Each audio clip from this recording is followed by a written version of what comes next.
I'll make you famous. Because I'm a cowboy!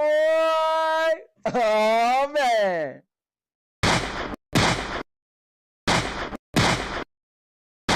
And now, your mama knows.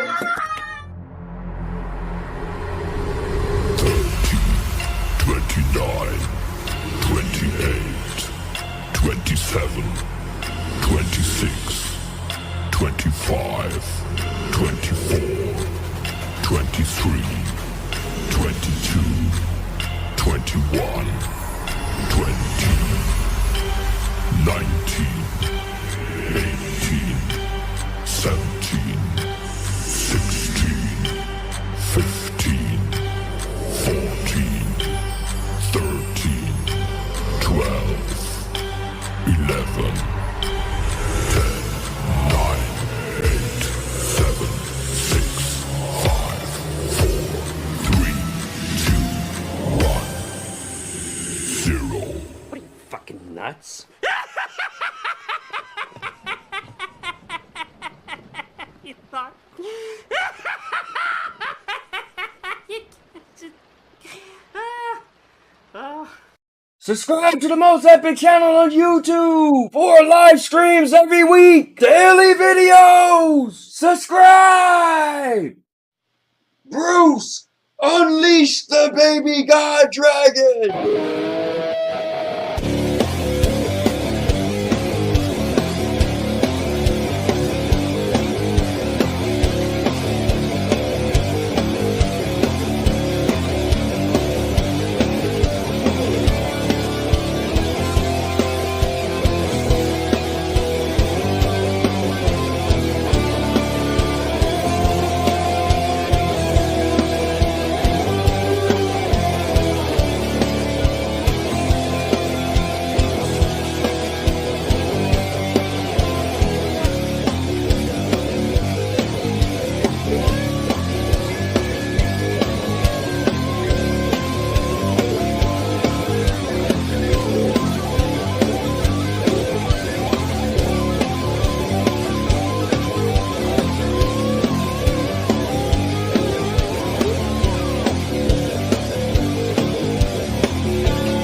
What's going on, guys? It's the Cowboy King of Entertainment, and I'm back with another video.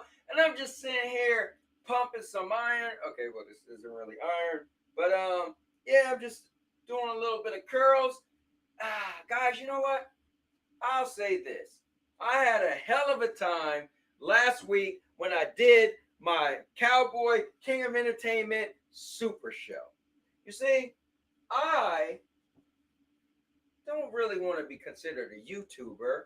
I don't want to be in the same league as everybody else, because I am nothing less than a natural born entertainer. See, I like to come on here from time to time and sing. I like to rap. I like to work out. Guys, I do things that normal content creators, my peers, don't do. See, you can find the Cowboy King of Entertainment doing spin kicks. Guys, hits. So, long story short, when I did the Super Show, it really opened something up for me that I love to entertain. I love to be silly. I don't mind making fun of myself, and I just like to do it all. That's why I do gaming, vlogging, podcasts, movie reviews, product reviews, you name it. It's on this channel. So, one day, maybe when I move, right? You guys know I've been talking about moving for a while. One day, I want to have like an epic show where it feel like the super show, right? Where I'm just going to be doing everything and it's going to be wild and crazy and zany. So we'll get there one day. So little by little, I will be merging things. That's what I feel like I want to do. So every so often you might see me do a workout break as I did on the super show. So anyway, with that being said, if you guys are new to the channel, make sure you go to the homepage and just scroll down. I designed the homepage to give you a little taste of all the different things I do with playlists that's just sitting there, and it's so much more. But with that being said, I'm gonna grab a chair. I hope you guys grab a chair, and we're gonna see what's going on. We're gonna see who are in the back, ready for this video game podcast on a nice Monday, as we always do. So let me pull this up myself. I know my man F-Cat is ready. So F-Cat was where? Okay, there he is. He's ready. All right. So first and foremost, Rain is in the building. He's on time. Hey, Rain. I'm usually on time, right? Every now and then something may happen and it may derail me. But for the most part, I'm on time. Cowboy, I posted a realistic VR game. It's 1 minute. You need to change the VR narrative that it has caught up with consoles. Well, here's the thing, Urban. If you got one game compared to a plethora of games, I don't think it caught up, right? The number one is very small, okay? All right, he got the green over symbol, and we are about to go. So coming in red hot is none other than my right-hand man. He is F. The Cat is in the building.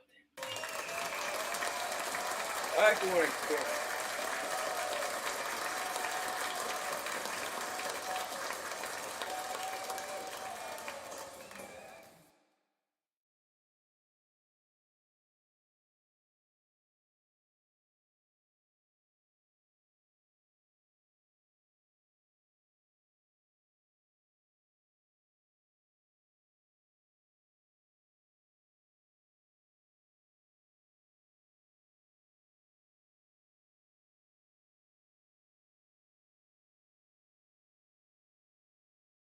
Okay, and then let me see if you guys can hear me when I'm talking.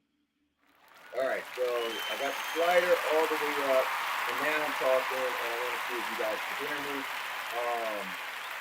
So let's see. All right, so now let me try it.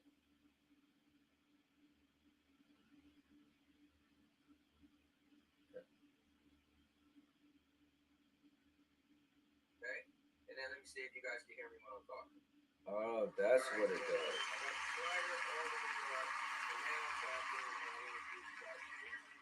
does. Oh, also, my mic was all the way over here. Guys, I'm so bad with that. So my mic was all the way over there. All right, let's see. Okay, and then let me see if you guys can hear me when I'm talking. Oh, that's what it does.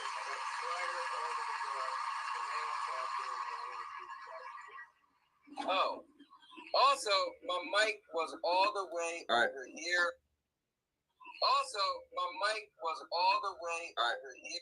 So let's try it again. All right, so if I got the clapping going on, I want to see how loud can you guys hear me if I was talking into the microphone. All right, let's see. Also, my mic was all the way over here. So let's try it again. All right, so if I got the clapping going on, I want to see how loud can you guys hear me if I was talking into the mic. All right, it's still kind of low. So let me do this. I can turn my mic up, which I usually just keep it at whatever it is right now. So I'm going to turn my mic volume up. And let's see what I sound like now when I do the clapping. All right, so that's with the microphone up. I'm just experimenting, guys, because I want to get an idea of how loud this could be. All right.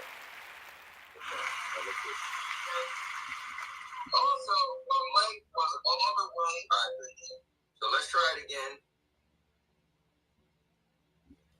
Alright, so I got the clapping going on. I want to see how loud can you guys hear me. If I was talking, right, it's still kind of low. So let me do this. I can turn my mic up, which I usually just keep it at whatever it is right now. So I'm gonna turn my mic volume up.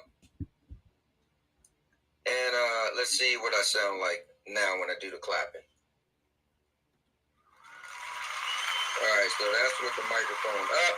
I'm just experiment, guys, because I want to get an idea of how loud this could be. All right.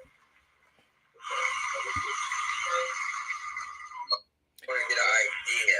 All right. Okay, now, I'm done messing around with that. So coming in, every time I go to pull him in, he's going. All right, there we go. Coming in red hot is none other than my guy. Let's do it again. My right hand man, the guy that come up with mainly all the topics, is none other than F the Cat. Let's get him in here. Yo. What's up, F Cat? What's going on? Chilling. Chilling. You can hear me all right? Yeah, I can hear you all right. So what are you using the PlayStation mic? Yep. Okay. What's going on, Chariot Man Gaming? And also Gaming Fire said I just finished Horizon Forbidden West PC campaign and now I'm getting started on DLC Burning Shores. I heard the Burning Shores looked absolutely amazing. What's going on? Lion is in the building and doesn't sound like FCat could be an imposter. Yo, it might. Wait, is this real, FCat? Yeah. I don't know, bro. Well, anyway, let me bring in. Why it sounds different? You know what? It's weird. Your like tone sounds a little different. If that makes sense. It's kind of funny. Like, I mean, I've always thought, what if FCat real voice was the whole time just a voice thing? So we never knew what his real voice, your real voice looked like anyway. But guys, bringing in none other than that PlayStation gamer. Let's go. Hello, you beautiful bastards. What's up, TP Jizzle? TP Jizzle? Man, I got a promotion. Yes, you have. What's going on, man? How you doing today? What's up, EBG? Doing pretty good. What the Cool. fuck was that? FCat is a little quiet today as he's trying to mess with his voice and all that. Time for a headache. Rain. It's not time. It's not time for a headache. It's time for the truth. What you doing? Look, cowboy. Huh? What the fuck? What you His doing, voice man? sounds different now. Bro, I knew it. That was never his FCat voice. talk. That was never his voice. Liar. You're a liar. Lion. Liar. FCat. Lion asks, what's your favorite game? My favorite game. Yeah. Play the recently. What? Play recently. It sounds like he's playing his voice through a filter. Where you got a filter trying to sound like Rune?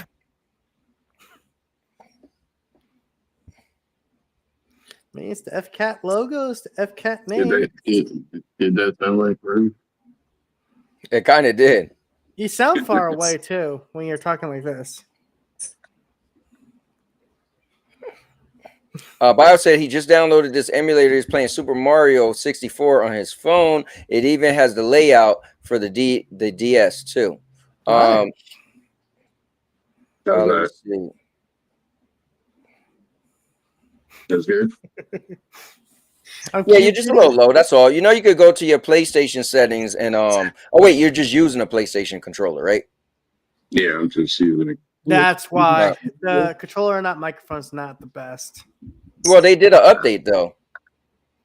Yeah, well, still. Yeah, they recently did an update. Yeah, but it's still not as good as having like a microphone, like a professional level one, right next to you. All right, so guys, let me kick this show off, and I'm gonna actually pull up a video from Mr. Urban World because he is really trying to prove that VR is here to stay, and we know how much he loves VR. So good stuff, man. Everybody can bring up their own topics. So let me pull up a video that he has for VR. It's supposed to be a realistic looking game. So let's take a look. I'm not a pony, Shantaz. I am a gamer. From the look of it, this looks absolutely stunning. Now, what is this on is the question. So it's the VR racing games are on another level. Let's see. So look at this.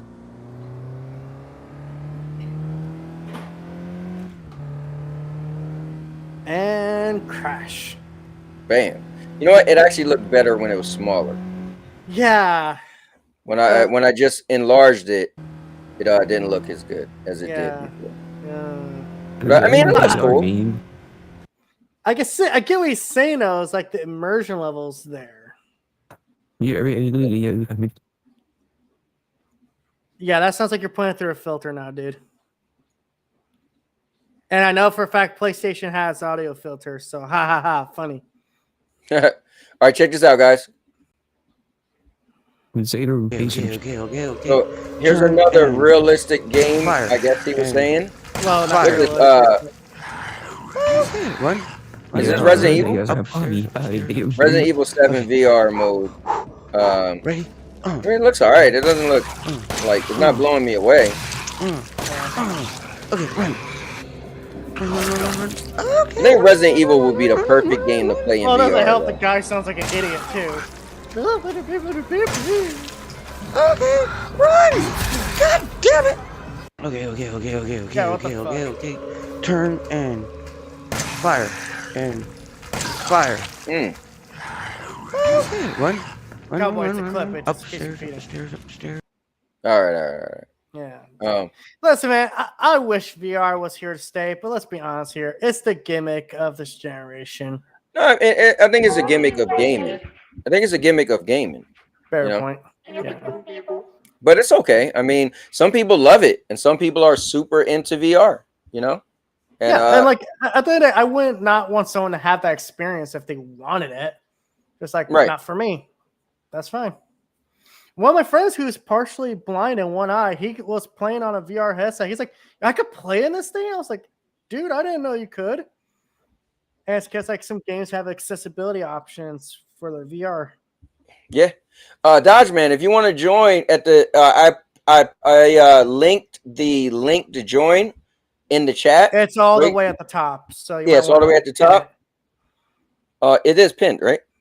I think it was pinned. I'm not 100% sure. Oh, let me try it. Yes, it's pinned. Okay, because I pinned it before the show started. So, FCAT, are you with us now? Are you back? You done messing around? Yeah, I've been here. Yeah, well, stop screwing around. That's my job. So Lion said Apple Vision showed me what's possible beyond just playing games. Now so here's the conversation. If you want to talk about beyond gaming, then that's different with VR, right? Like watching a movie on a 200-inch screen, right? Like being at a concert live, being at a basketball game live. Now, if you want to talk about, here's my thing with VR. I think VR is an impressive device, just not impressive for gaming. Like I've never seen anything that blew me away for gaming. But when people talk about the stuff you could do not in gaming, I'm pretty sure that will blow me away. Like when Urban was like, he could watch movies with people and he throwing popcorn at each other and stuff like that. That's where I think VR, maybe they should start pushing VR that way and stop saying it's for games. Like, I know we was talking about the Apple Vision Pro yesterday in the Discord. And a friend of mine had bought it and returned it, but he said it blew him away. He said the reason why he returned it is it doesn't do much for gaming. So he was like he returned it and got a Quest 3.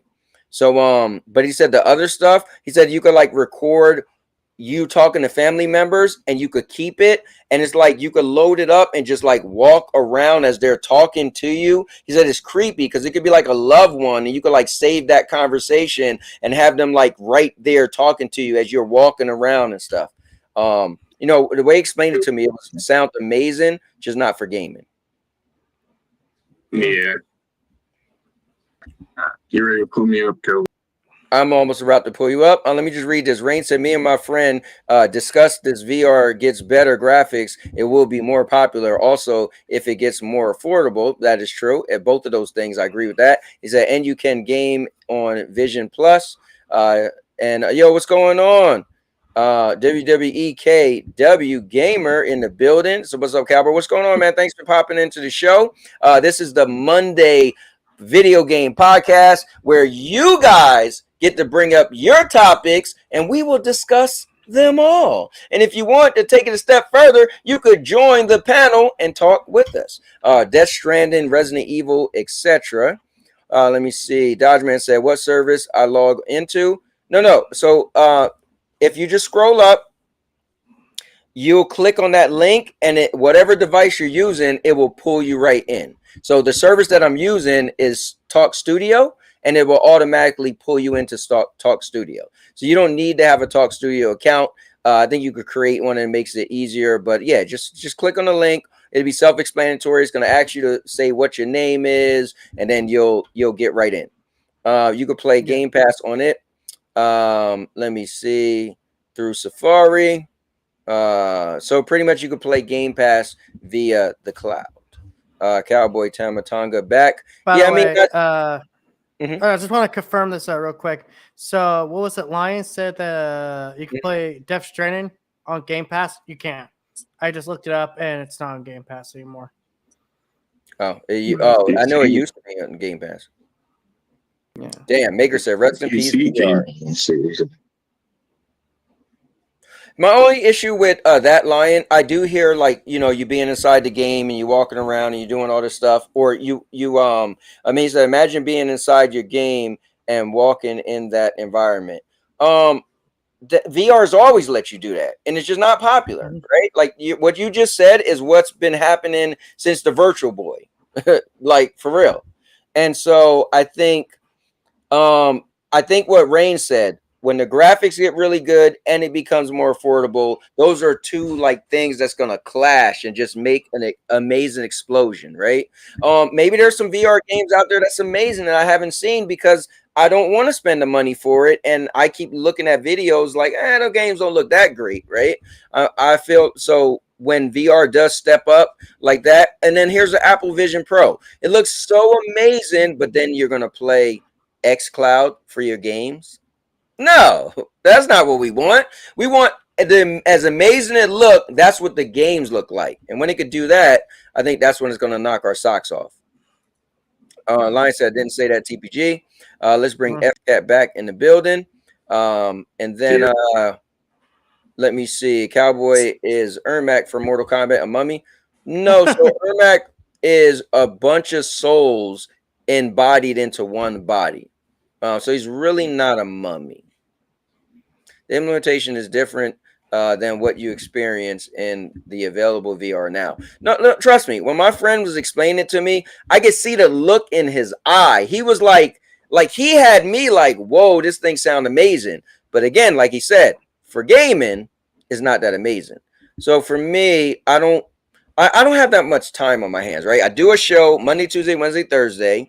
Usually when my shows are over, I don't get a chance to play video games. Maybe I might get an hour in before I do the show, or maybe 2 hours on some days. The weekends I'm mainly spending with my wife. I feel like VR hasn't shown me anything that makes me want to add extra time out of my day to play VR. But that's just me, Ron said, is OnlyFans available in VR? Now, see, that's what I'm saying. Purple One said what's going to make VR kick off is when you're able to have an orgasm because of VR. That's what she said. And no, think about it. She said the day VR gets that good, that's probably what's going to like blow it up. And it's not going to be like gamers playing it. It's going to be, God, Cowboy. So, hey, that's what she said. And I kind of agree. I want Maker to go live and talk because he bought $1,000 headset. Well, you know what? You're going to get your wish, because coming in right now is none other than Maker of Chaos. Let's go, Maker. Maker, are you going to answer Mr. Urban World?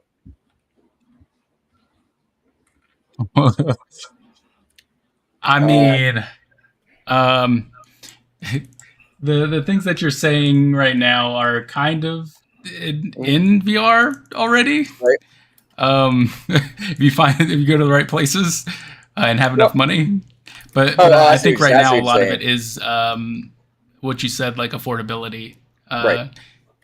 Like if you have enough money, there's a lot of stuff you can get for VR. Like there's full body tracking now, so like it tracks your full body. Right. You know, so it's not like stiff, right? But you're also dropping hundreds of dollars for stuff like that, and it's just unrealistic at this point in time for most people. Yeah, I mean, me personally, I think VR is cool, right? But and I'm just speaking for me, so I don't want people to get upset with me. I just personally never seen something and I said I have to play that, because that's kind of how I am, right? If you want to make me buy a product, you want to make me go to the movies, you want to make me you want to make me spend my time and my money, you have to have some type of trailer or word of mouth. I need someone to say, no, you don't understand. You have to play this now. I need to like feel it when someone's saying it and make me say, oh, damn, I got to play this now. And I have yet to see or hear anything in VR like that. But let's bring Lion in, because he's been co-signing the Apple Vision Pro, and we know he doesn't have it, but we're still going to bring him on anyway. My guy, none other than Lion, is in the building. Let's go. So Lion, what's going on, man? Talk to us. So just real quick, because my phone's about to die. I'm heading to Apple Okay. again right now. We may actually get one. We might. We're working on getting one. But so I tried it yesterday. I had to get my phone replaced, and one of my boys works at the Apple Store. And I tried VR before, and I did some testing for some earlier VR devices where you can be inside of something, but you can still tell you're on VR. The experience on this thing, I can tell you, it made my senses believe I was inside. I was whatever they tell me I was. You felt you were there, Right. and it was so smooth that when I looked away, if I looked, like there was somebody around me, it would let me know. It would show me like a shadow of the person, so you can still be connected to where the room where you are, and feel like you're somewhere else. When they implement that in games, it's gonna be completely different than anything you experience on Yeah, you anything know else what? that's available right now. When my That's what I'm when trying to my translate. when my friend explained it to me, like I could see the look in his eye, like he was trying to explain how amazing it was. But again, he returned it because he said, as far as gaming, it just really didn't do He anything returned special. it because it's $3,500. A lot of people are buying and returning because they just want to test it out, bro. No, That's like it's trust me. hard to Hold justify on. Trust me, $3,500. my friend and his wife both got Teslas. They could afford $3,400 on a VR. Like he Trust me, returned it. He literally it's returned it and bought the Quest 3. He a just felt Tesla like is a regular car. My car costs as much as a Tesla costs. It's not a big deal. Like it's justifying spending $3,500 on something that is not gonna be a day-to-day use because it's like a enthusiast kind of technology, right? So you still don't have a lot of like amazing uses. Like, oh my god, I'm gonna right. use that every day. Now But I see can see myself. that's what you should be saying, right? When you're co-signing this thing, you should be like, it was amazing, but I really don't see what's the everyday use gonna be. You know what I No, mean? correct. And that's the reality with anything that I purchase. Like I buy something, I'm like, how often am I gonna use it on a daily basis? I Right, saw myself using this for editing using Final Cut because I can put my workspace on online. I can work with the right, device. For watching movies, traveling whenever I'm traveling on an airplane, right, I can see myself going out in the world and using this thing. However, knowing myself, for $3,500 right. I'm not gonna use it enough to justify $3,500. That makes sense. Yeah. I So mean, most people are returning because of that reason. It's not because they don't think it's amazing. It's you you know what the Like, problem like is Purple said, when I it should be a orgasm. Right? say that again, FK. So, like Purple said, it should be an orgasm. I think the thing is, when I think of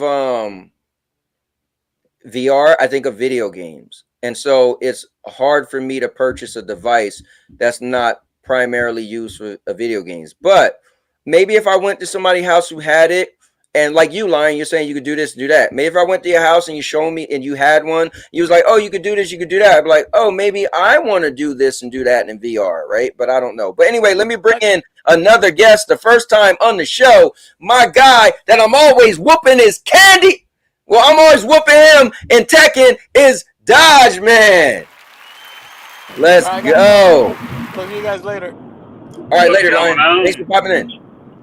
Dodge Man, what's going on, man? Thanks for coming on. Oh yeah, man. I just got off work early and just decided to tune in to the show. Wait. This is real early for you. I'm used to you getting off at what, 8 o'clock my time, right? No, 9 o'clock my time. We already ran out of off and we're pretty much caught up at work, so I just took off and put some time in for today and just took off early. Well, listen, man, whenever you're free, I invite everybody. Everybody's welcome to come on and bring on topics as well. So what we're going to do, guys, I'm going to bring up FCAT's topics. FCAT usually like everybody can bring up topics as well. And I got some other topics that people have ready. I brought up some videos that Mr. Irvin had me wanted us to pull up. But FCAT usually pull up his topics. You usually have them in like a little log. And it's pretty cool, really good and professional. But to make this not have chaos, we're just going to go around in a certain order as we answer, as we cover each of the topics. Then once everybody has something to say, we could do a free for all and we could go crazy and you want to rebuttal or debate something somebody said if you disagree. So I'll start first. We'll go to TPG, FCAT, Maker, and then Dodge Man. So bam, what do we have here, FCAT? So their Stadia exclusive is now coming to console PC. You know what's cool is I'm actually waiting for that to come. If it does come to PlayStation, I'm gonna buy it instantly. That was my game. I put a lot of hours into that game. Remember I hosted a whole tournament for that game, and I actually won the tournament. And Mr. Urban World couldn't beat me. I just want to bring that up. So yeah, man, I think it's a good game. So releases, I think pretty soon. It's a good release. Yeah, I mean, if you guys think of Pac-Man with Battle Royale, like it's kind of cool, right? And you play with 63 other people, so it's total of 64 people can play. And when you're playing it, you're in different rooms, so you'll be in your own room, and it'd be 64 other rooms, but people could jump in your room and they could try to eat you while they're in your room. So you pretty much are trying to worry about fending yourself off with the ghosts and the other people. But on top of that, you got special abilities that make you do things that Pac-Man can't do. So it's pretty cool. And you get a hat. And you do what? I said, and you get a hat. You could put a cowboy. And that is true. You can also have a cowboy hat on. I actually unlocked the cowboy hat, so I did have it. Yeah, I mean, anybody. Well, that's all I got to say about this. I think it's a cool game. I'm glad I got to play it. When Stadia had it, and it would be cool if it comes to more than just Steam. It's funny that this game, Pac-Man, is a big IP, right? It's all platforms. Wait, what'd you say? It's all platforms. It's all platforms? Yep. Oh, okay, because it just says Steam right there. But I think what's cool. Wait, is it out now? No, pretty soon. Pretty soon it's coming. Okay. Yeah, I'm buying it as soon as it comes out. But yeah, I mean, it's a big IP, Pac-Man, so I'm shocked that it took this long. I mean, Stadium's been closed for already a year, and I can't believe then this game came out 3 years ago. So that's kind of interesting. But anyway, go ahead, TPG. Any comments on Pac-Man Mega Tunnel Battle? I get to say something? Okay, no, I have no interest in this. Bye. Go away. Don't care. Okay, fair enough. FCAT, did you want anything else you want to say? You're probably the only one here that likes that beat. We're actually having a hard time hearing you, FCAT. Can you hear me? Can you hear me? Yeah, I can hear you now. No, I was saying that you're probably the only one that likes it. Okay. What about you, Maker?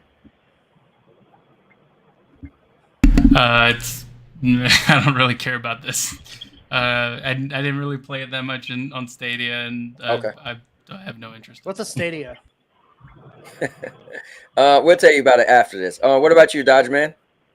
It's not really my cup of tea. Okay. I think all the people didn't. The reason why people didn't play this on Stadia is because there was this one guy that was just dominating and he made everybody afraid to play this game. And it was the Cowboy King of Entertainment. But I'm gonna leave that alone. You know, people like Maker looked at that game, and I looked him in the eyes and said, "Rest in peace." He was like, "Nope, I ain't playing." There was people like FCat looked at the game. I looked at him. Rest in peace. Nobody wanted to play me besides this fool named Mr. Urban World, and he couldn't get the job done. And he's talking about he beat me thousands of times, but video proof has showed I demolished him many times. So much so it's actually in the intro of. Wait, or did I take that out the intro? That might still be in the intro of my my intro. The intro of my intro. He has to ask himself, wait, is it there? Oh, I don't think it is now. No, you know what? Because I kind of did an overhaul when I changed it. So I'm like, wait, did I get rid of? Because I got rid of some Stadia's footage. But anyway, and Mr. Urban was crying all the time. It was hurting him. But anyway, let's move on. What we working with next? And SPG is in the building. Next up, rumor the Division 13 is still coming. Yeah, so I seen you guys put that in there. What's going on? Rune is in the building. SPG is in the building. Want to highlight some people that's popping up. He said, "You lucky you didn't know me back then, or I would have smoked you." I doubt it. I doubt it. So let's see. So it's not the breaking behavior that I kind of did. Preference. This is supposed to be the free-to-play. So it's supposed to be like the Division, but free to play, right? Kind of, sort of. Is this the mobile game? No, this isn't a mobile game. No, Resurgence. So yeah, I mean, so a while back they made it sound like they put it on ice, but apparently, well, this rumor is saying that it's not. So, I mean, I wonder what it's going to become, right? Is it going to become like a extraction shooter? Since it seems like, well, I mean, people keep saying that's what they're coming up with, but I have yet to see any new extraction shooter come out yet. But yeah, I mean, I'm cool for this. I mean, I'm not a big fan of the Division. First of all, my issue with the Division is I don't like cover shooters. I don't like where the whole thing is duck and shoot. And the reason why I like Gears of War because you had your chain gun, so it made you want to not duck and cover the whole time and actually run out and kill things. But the Division is just duck and shoot, and it's just that's not my thing. But this, let's see what they could do with it, right? Switch it up a little bit. What about you, TPG? Any interest? Personally, I've always thought the Division had a lot of potential as a franchise. Right. So I want to see this come out, but at the same time, I'm not familiar with like if this is a mobile game, is this a free-to-play game? Okay, personally, if it was me, I make my next Division game free-to-play with the Ubisoft microtransactions bullshit and everything, but focus it on more of the survival element and the dark zone elements instead of, mindless co-op action. I don't know, I see potential here. This is what what was that game that came out last year? That the day before it was trying to be. That's what I can see this as. Well, this has no zombies or anything like that, so. Not yet. Not yet. Not yet. But yeah, I'd be excited for this, but I actually need to see it. I need to see more of it. I'll look this up on my own free time. What about you, Maker?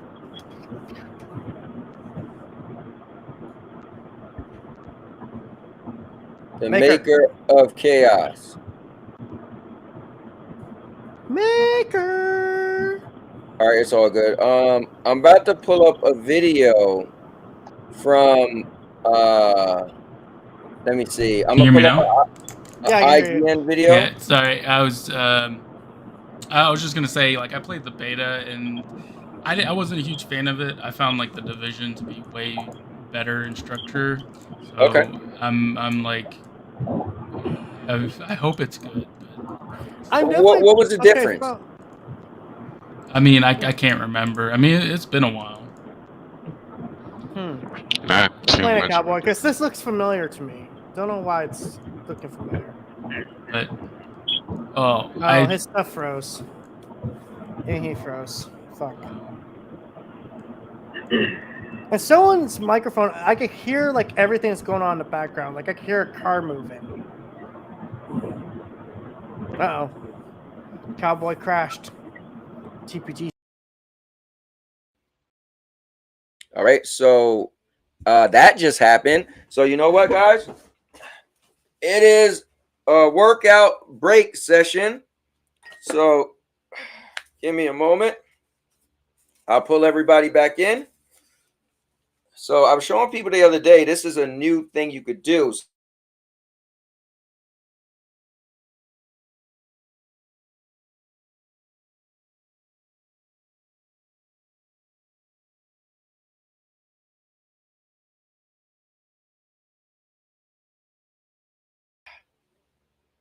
Oh man, this is pretty.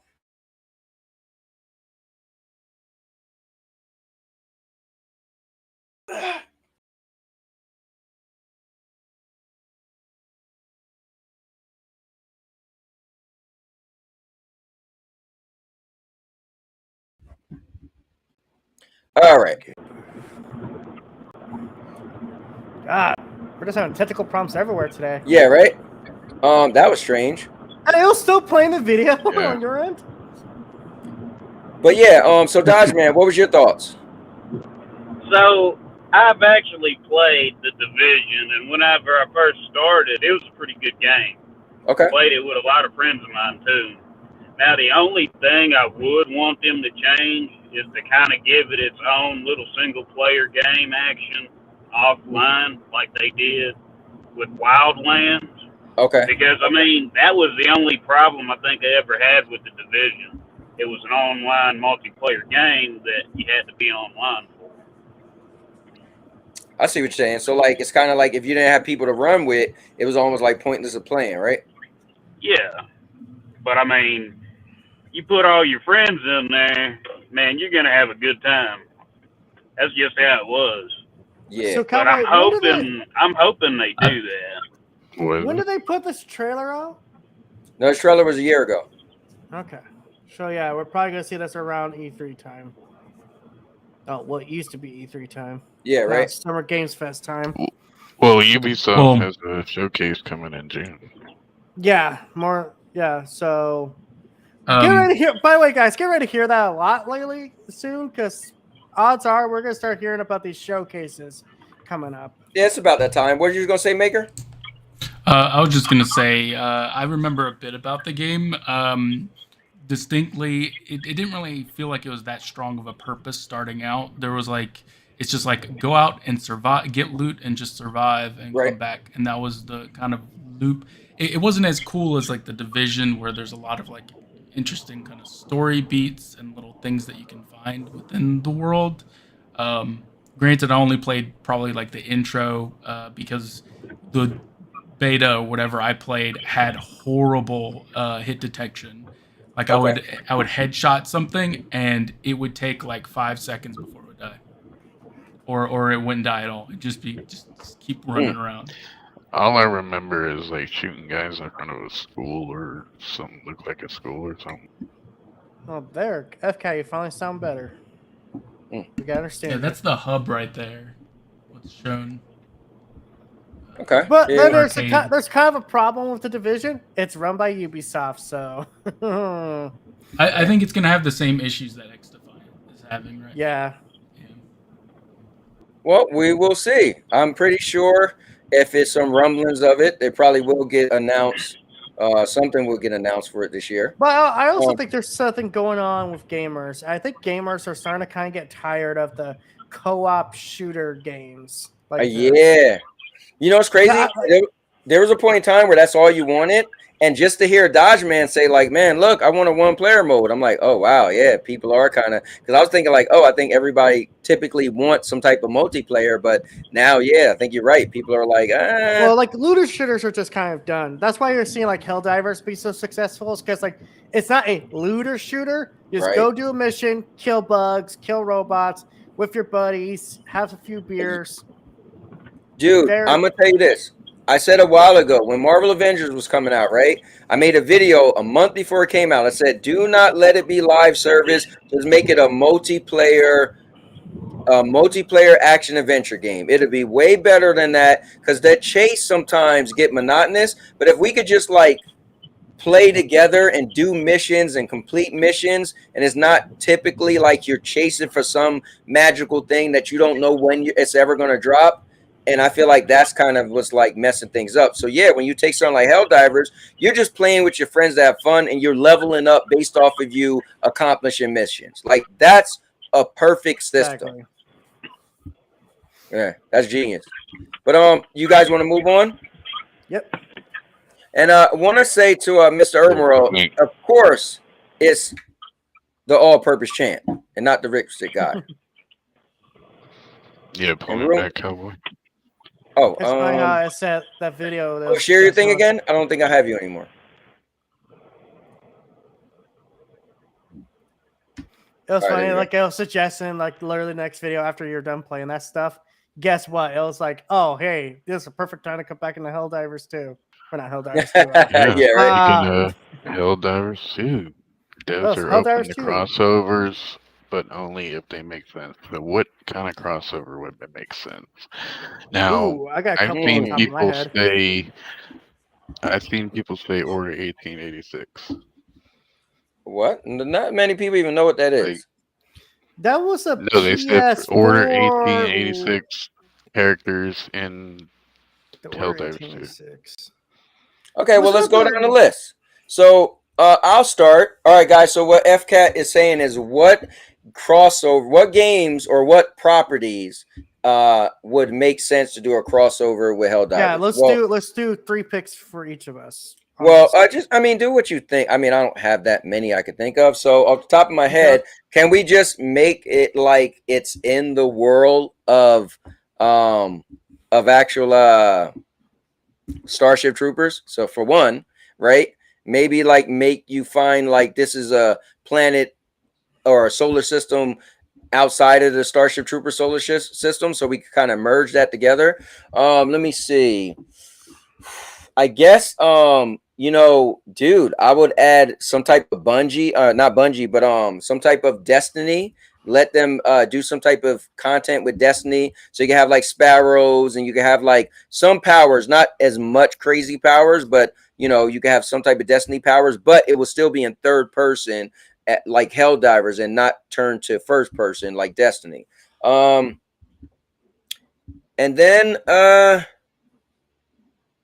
mean, I'm gonna go crazy with this one, but dude, since you're out in a planet, make somehow you go to Cybertron, and it'd be mixed with Transformers. You'll have like Autobots that could transform, and you could that'd be kind of dope. But go ahead, FCAT. Let's see. Starship Troopers themselves, like, just put them in the game. That would be pretty easy crossover. Let's see. Order 1886. This sounds. Maybe you would want to see those characters from that game go into Helldivers, I guess. And I would say Gears of War characters. That'd be dope. What about you, TPG? Okay, so my 3 I think would make perfect sense for Helldivers 2 crossover promotion or whatever. First off, it's actually one that's funny enough actually in the picture. 4K Warhammer 400K Space Marines. It's so similar. It's kind of ridiculous, and it would also allow people to you get interested, like, oh hey, these Space Marines have this cool power armor, and I want to play as that in another game. It's like, well, for game. My next one, oh god, this is kind of a pipe dream, but FCAT kind of hinted at it. I would think Halo. Halo would be like perfect. Like, just it doesn't have to be Master Chief. It just has to be Spartan. No, they put Orange. Halo in it, but the enemies you're fighting is also the Flood. They can Well, ruin the I was Flood just looking more as as like another the core enemy idea is type. like you don't mess with the bugs and the Right. automatons we're fighting. So Halo would be fine in my opinion. And I guess the last one, you guys keep saying, Space Marines. I feel like that's a given that might happen at some point. Starship Troopers. Yeah, so that's Starship that focus Troopers. game. That focus game, you want to get Cowboy the Space Marine. Yeah, the one that comes out in I'm September. trying to think of a third one that makes sense. I guess I have to go with also Gears of War. No, I think he meant Starship Troopers. Yeah, Starship Troopers. Yeah. You guys say Starship Troopers. I'm like, well, that's an obvious one. I would say that my third one would be movie Gears of War. characters or whatever themselves. And let's hear here's the problem with Starship Troopers. I just gotta play my case here. Is that they show their skin. You need characters that cover up their bodies. So anything that has like an armor set and it's already taking place in space would work in this case. That's why I say. Okay. Maker. What about you, Maker? I think a lot of you guys did what I would do. Warhammer, Space Marine for sure would be one. Obviously Starship Troopers. What I'm thinking is like Alien. Like you could also even do crossovers with like the xenomorph in as like one of the enemies that you have to that'd fight. be kind of cool. So yeah, that's what I was thinking. Wow, Cowboy over there doing damn French, doing lips. Hey man. Hey man, you ain't a gamer. Hey, I've been doing curls myself, trying to build some muscle. Let's go, Maker. I figure I might as well. What the Super Show taught me last week is, dude, I'm not just your average YouTuber. I'm an entertainer, so I can merge and do stuff together. But anyway, Maker, if Dodge Man come in, I definitely would like to. If he come back, I would definitely like to get his takes. But you want to move on? Yeah, FCAT. Next subject. Yep. Next subject is still Helldivers. CEO says just fix, don't add isn't a viable option. So this kind of refers to me saying they just keep adding stuff. Okay, so I'm gonna need some context of this. So what's exactly they the problem just here? add stuff and it just breaks the game. Like this game is buggy. We have to admit it, but it's forgivable because this game is good, and it's the best game of this year, and it still is. Let's see here. Arrowheads.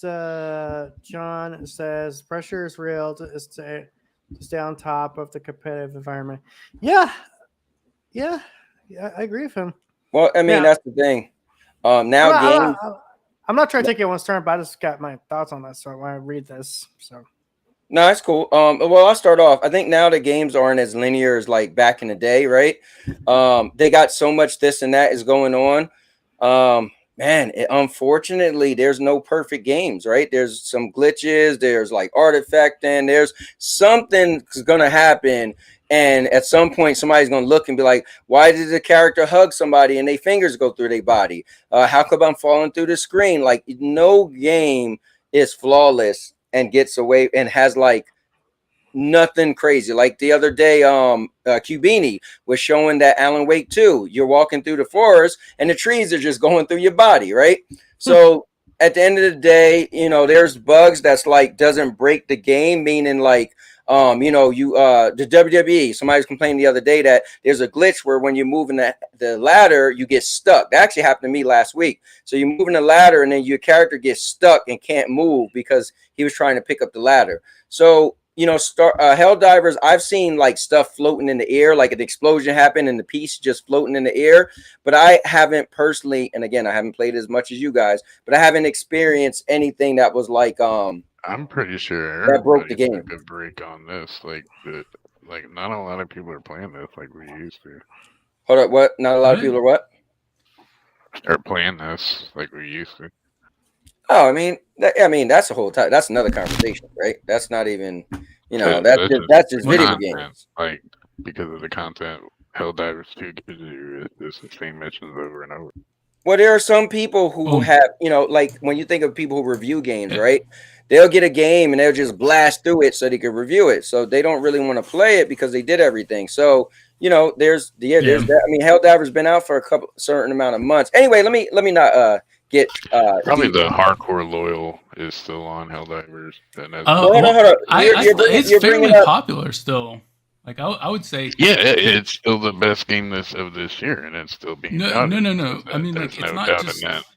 Like I'm still playing it. Granted, not every day, but like once a week. I like load it up and play with like Rudic. Right, you recognize that it is the best game this year.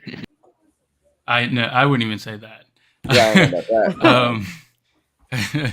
I would probably say Final Fantasy VII Rebirth is the best one this year. So well, let me go down the list because we're getting off track. Where y'all talking about something totally different than the CEO saying talking about fixing it. So first, FK, you got anything to say about that?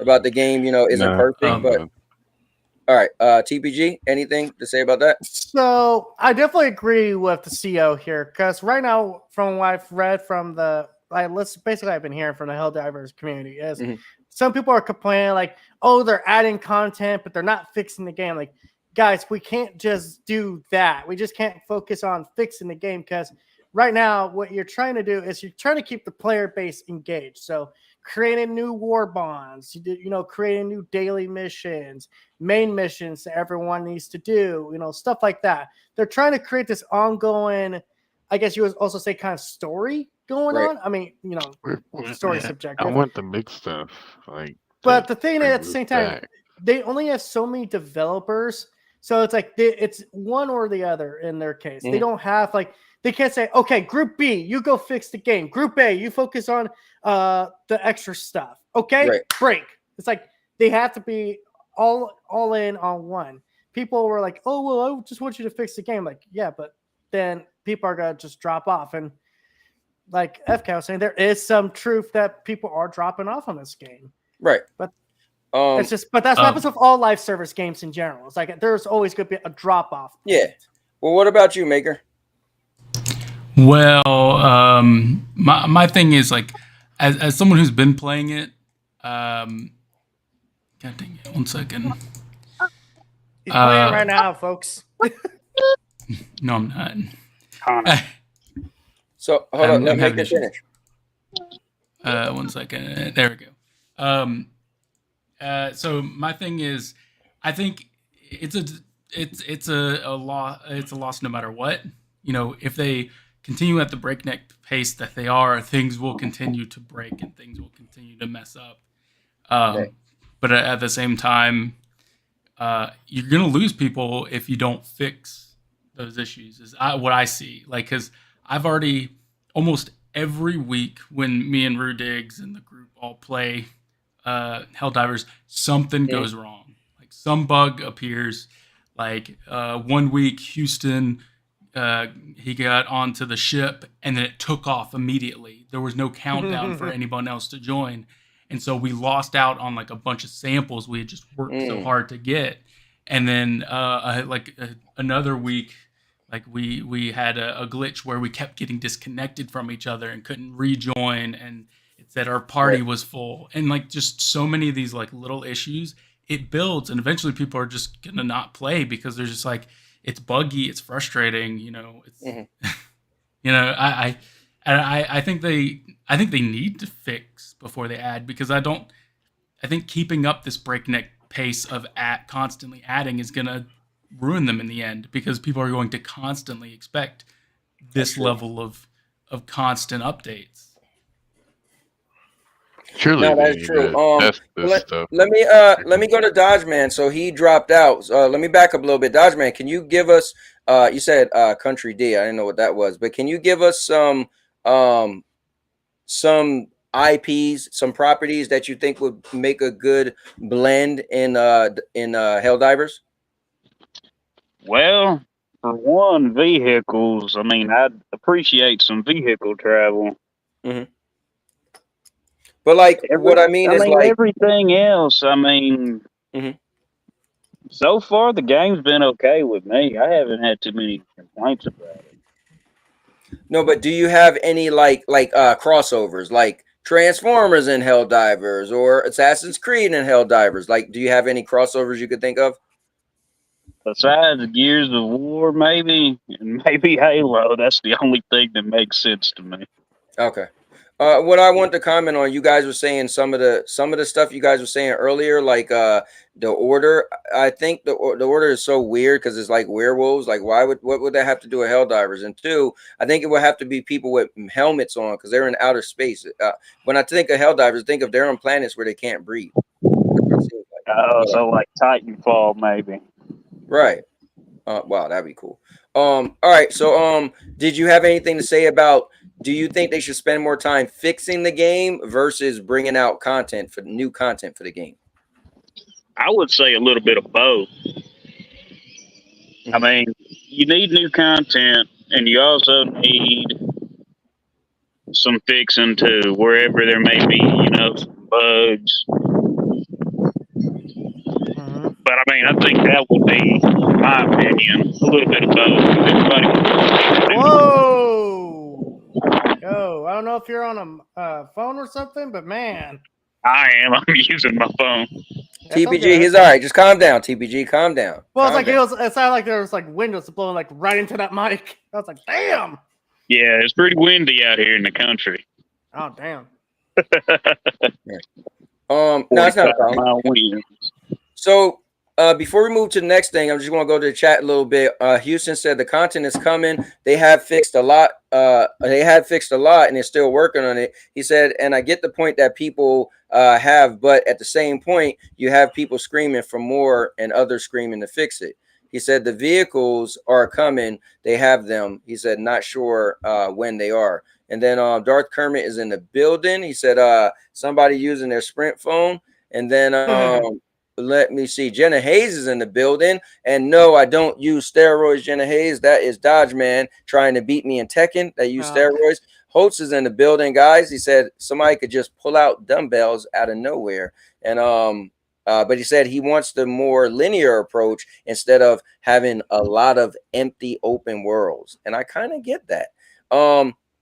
Crazy. I think I like a game like God of War, right? Where you can't go everywhere, but as you're walking around, it's pretty much enemies coming at you. You're kind of fighting. Like even today, I was playing and I'm probably gonna return it today, but I was playing Godfall. It was kind of cool. Like as I'm walking, enemies are just running up on me, and you can't go so far without enemies coming. So you kind of feel like you're always fighting as you're trying to like explore. But sometimes there's like huge open maps where you're kind of just walking around doing nothing, in certain games. So I get that point. But anyway, wait, TPG, did you want me to bring up your stuff now? A couple of them. It depends on what you think is worth mentioning. I mean, what do you think is worth mentioning? It's your topics. My topics? I mean, I think FK has some of them. Okay. Yeah, because you put in a bunch, but I was just, if you want if you want a certain one for me to grab and we bring up, I could do that before. Well, let's go to the next one with FCAT, then I'll behind the scenes get mine ready. All right, cool. All right, and if you want to pull it up on your screen, you can also. All right, FCAT. What's next? I just got two more.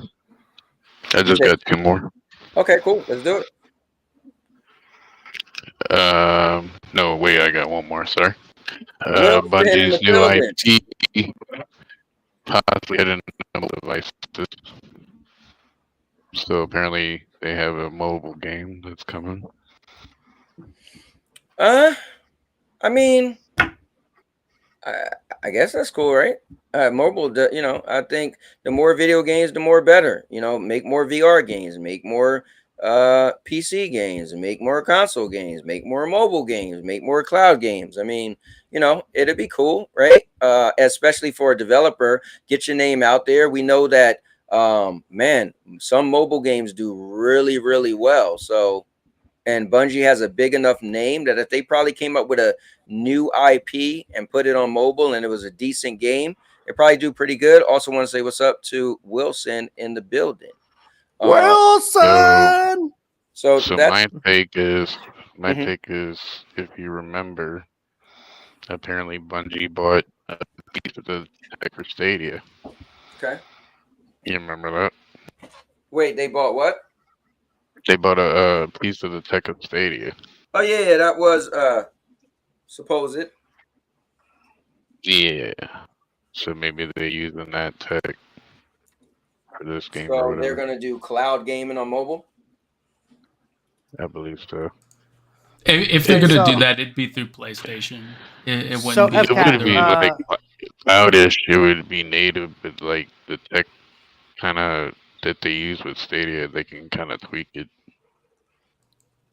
So just for, I'm throwing this idea to FK here real quick. If it's cloud based, it'll probably be through PlayStation. Let me just throw this idea real quick to FK. Take down the Sony subjects you have, because unless they're different from what I have, then I'll just cover the PlayStation. He said this was his last one. Oh, okay. Well, until let's go down the list, because I know Maker got something to say. So let's go down the list. So TBG, what's your thoughts if Bungie had a new IP that was a mobile game?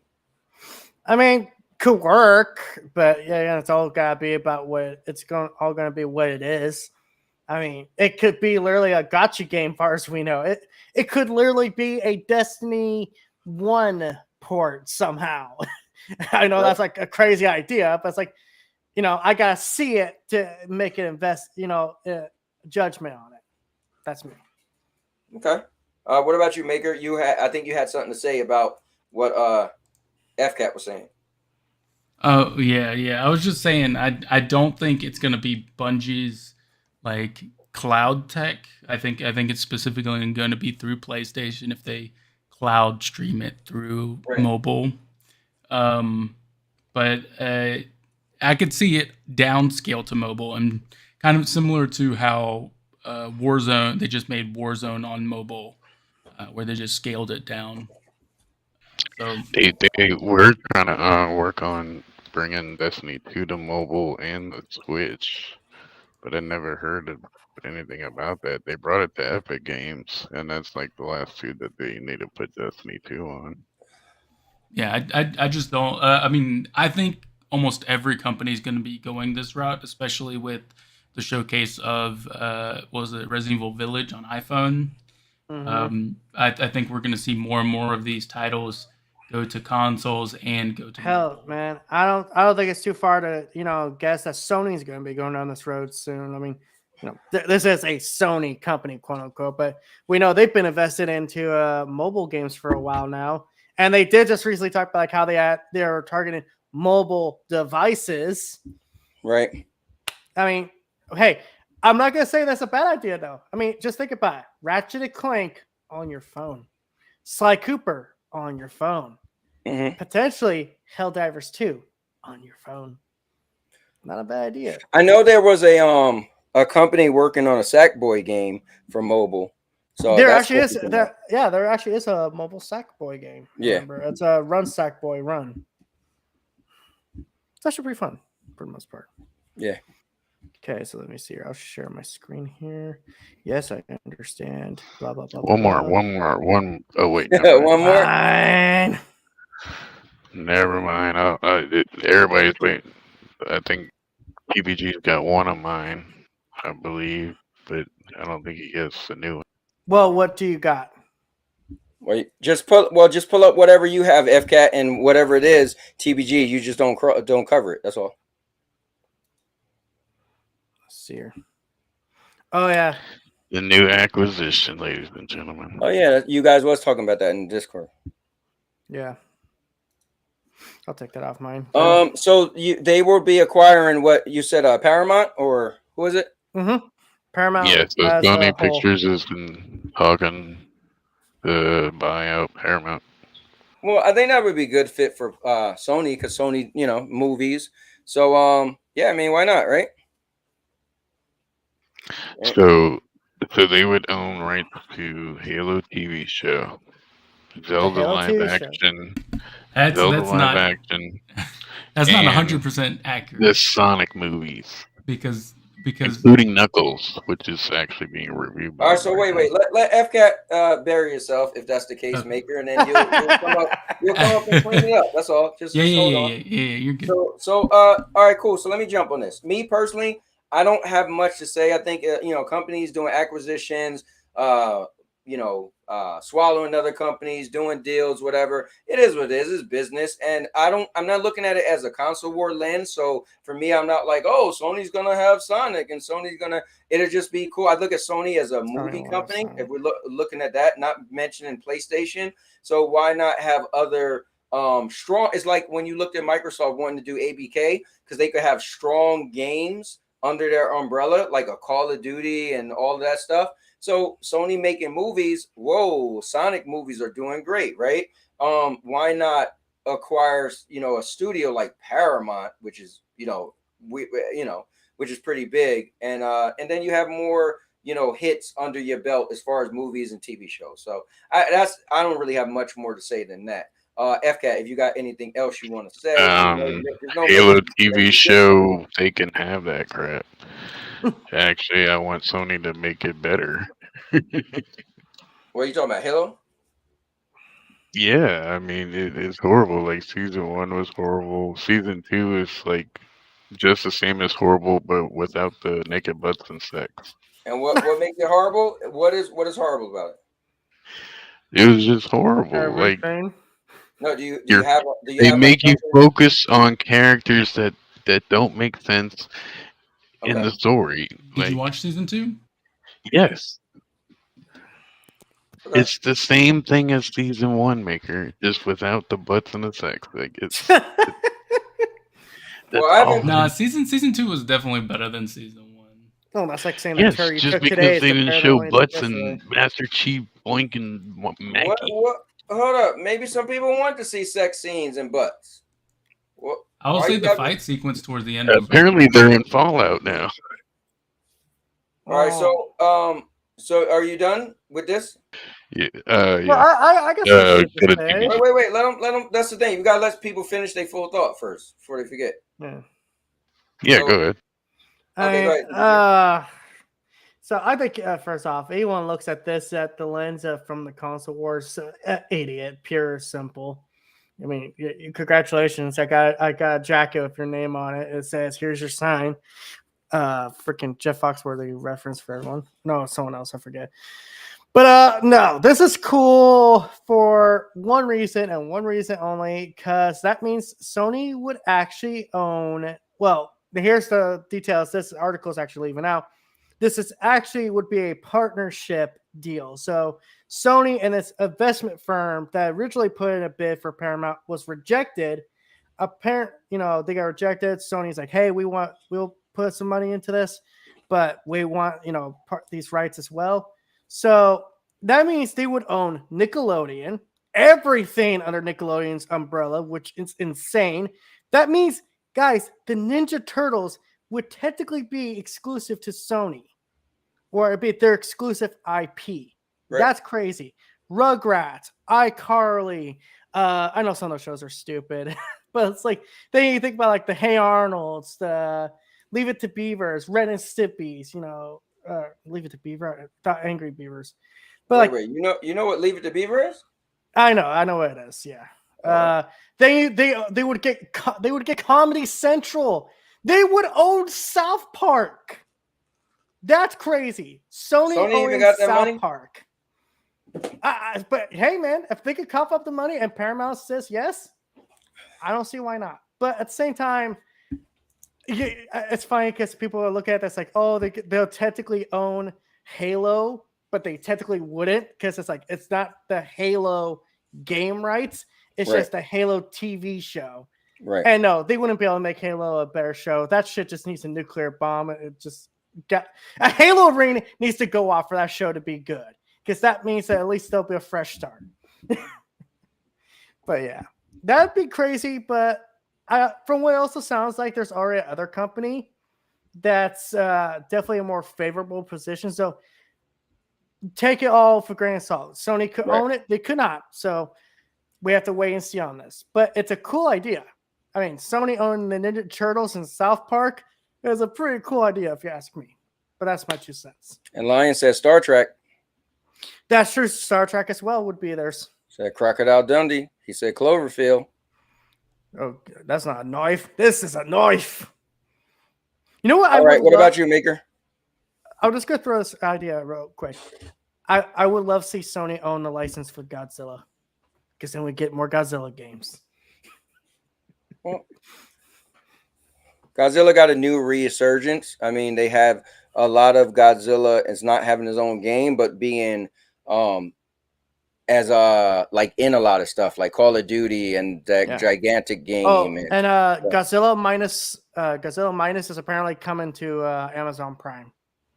Cool. So if you're a Prime member, watch it. Well, if they have a and we're cutting into Maker's time, but if they have a English dub version, I'll definitely watch it again. That movie was amazing. Okay, Maker, your turn. Y'all are good. I want to clarify something. Like Microsoft allowed them to make the show. That doesn't mean Sony buying it gives them the license to Halo or the Halo show.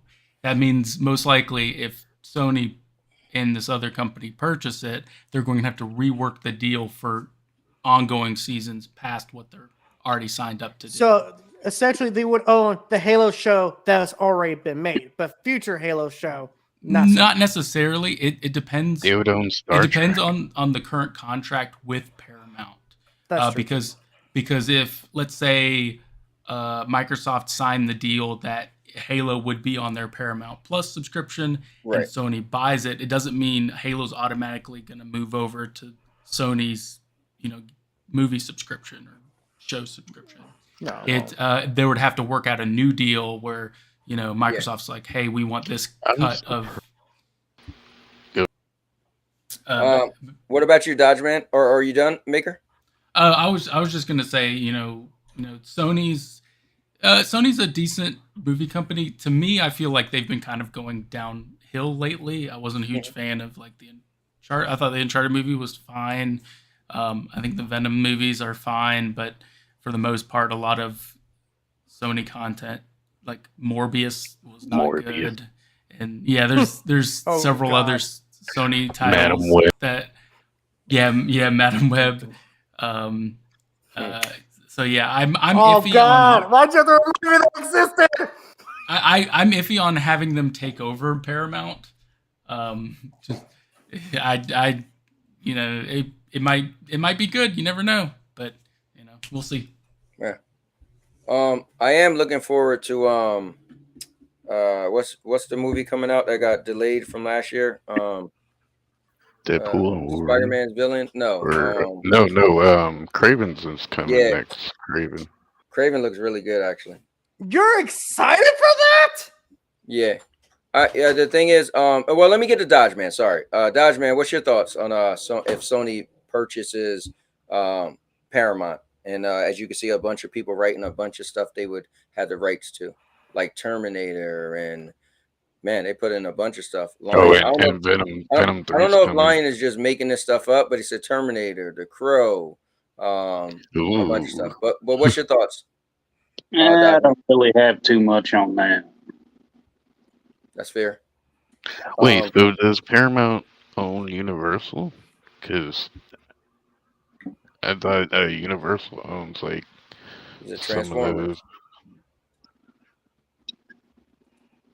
Well, let me say this about the Craven thing before we move forward. Yeah, so I personally am kind of tired of Marvel. Like Marvel cookie cutter children type movies is bothering me, and where everything has to be a joke in it and everybody's laughing and then they try to get serious.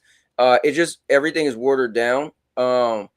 Me personally, the Sony movies, even though they're not as good, I like their tone. Like it's more violent, it's blood, it's more serious. It reminds me of where movies I used to like, to where they just everything has to be, you want your mom to be included and your grandma to be included, and we don't want to offend anybody. We want everybody to come and like the movie, and we're gonna have the least amount of blood. So that's why I think when I look at the trailer for Craven, I'm like, oh, so, and I don't even like Craven as a character, but the movie as a movie looked like, oh man, it's gonna be a movie for me. for an adult male that like violence, you know, like back in the day in like the 90s and the 80s. So that's why I'm excited for Craven. But anyway, TPG, bam. I'm looking at this acquisition like it's not as You got me pulled up. As no, much yet as because FCAT's not done yet. ABK. It's not as much as the ABK deal, but it's about the same kind of like number of IPs, I guess, or big name IPs. So this could be a big deal in the entertainment business. The only other bigger deal would probably be Disney buying everybody. Well, remember Disney was trying to get bought not that long ago, so don't forget about that. No, they Jenna just Hayes, gave I never rights heard to Sid's voice. Marvel and Star Wars to other people. They were like, "Oh, you can put it back on your streaming service or whatever." I mean, listen, at the end of the day, right? It doesn't matter who buys what. We're going to watch the stuff or we're not going to watch the stuff. You could say, oh, somebody bought this and maybe the movies are better or maybe they're worse. Oh, it's because of them that blah, blah, blah. But at the end of the day, I look at things as an individual. Again, I'm really big on commercial, a trailer, or word of mouth, right? And I'm going to see a trailer and be like, I got to watch that. And I'm going to go see it. You know me, I go to movies often. Like I actually put out one movie review earlier today. I'm working on another one that I'll put out when I'm probably done this. Yeah, I mean, me personally, I just love to watch movies. I love going to the movies. So for me, I could care less who owns what. Just bring me content that I have interest in and I'll watch it and I'll spend my money. So, but yeah, I also second Jersey's thing yesterday that he wants it to see these things included with PS Plus on the Sony Core. Okay. Oh God, this is where you get to people get demanding. Yeah, I mean, listen, if the more. No, I was gonna say the more stuff that a company could they give want you, more bang for their low buck for their dollar. yeah, I mean, the more stuff that a company could give you, cool, right? If that's a good thing. So I'll never knock that. So you know. Yeah. If it benefits the person, you know, I think that's good, right? Like just like I'm excited for the Call of Duties to come to Game Pass because then I won't have to spend like $70 a year on them. Yeah, I mean, yeah, that alone. There you go. Well, if Dodgeman got anything, no. I have Xbox stuff next, so I guess you can pull up. Well, I got my stuff pulled up, so let's get through this stuff quick. All right, let's do it. Hold on, let me just look in the chat real quick, and I see them talking about speaking different languages, so I'm not really too worried about that. Yeah, one of your people on the panel sounds like Sid. I never heard Sid's voice, so I don't even know. Let me see. Urban is rapping as usual. Hold on, let me read his rap. He said, rap for days. My mind's a maze. Trapped by Jenna Hayes. Cops want to tase, but I'm not phased. To God I praise. All right, good stuff. Good stuff. Urban, keeping it going. Chilling, eating some Lays.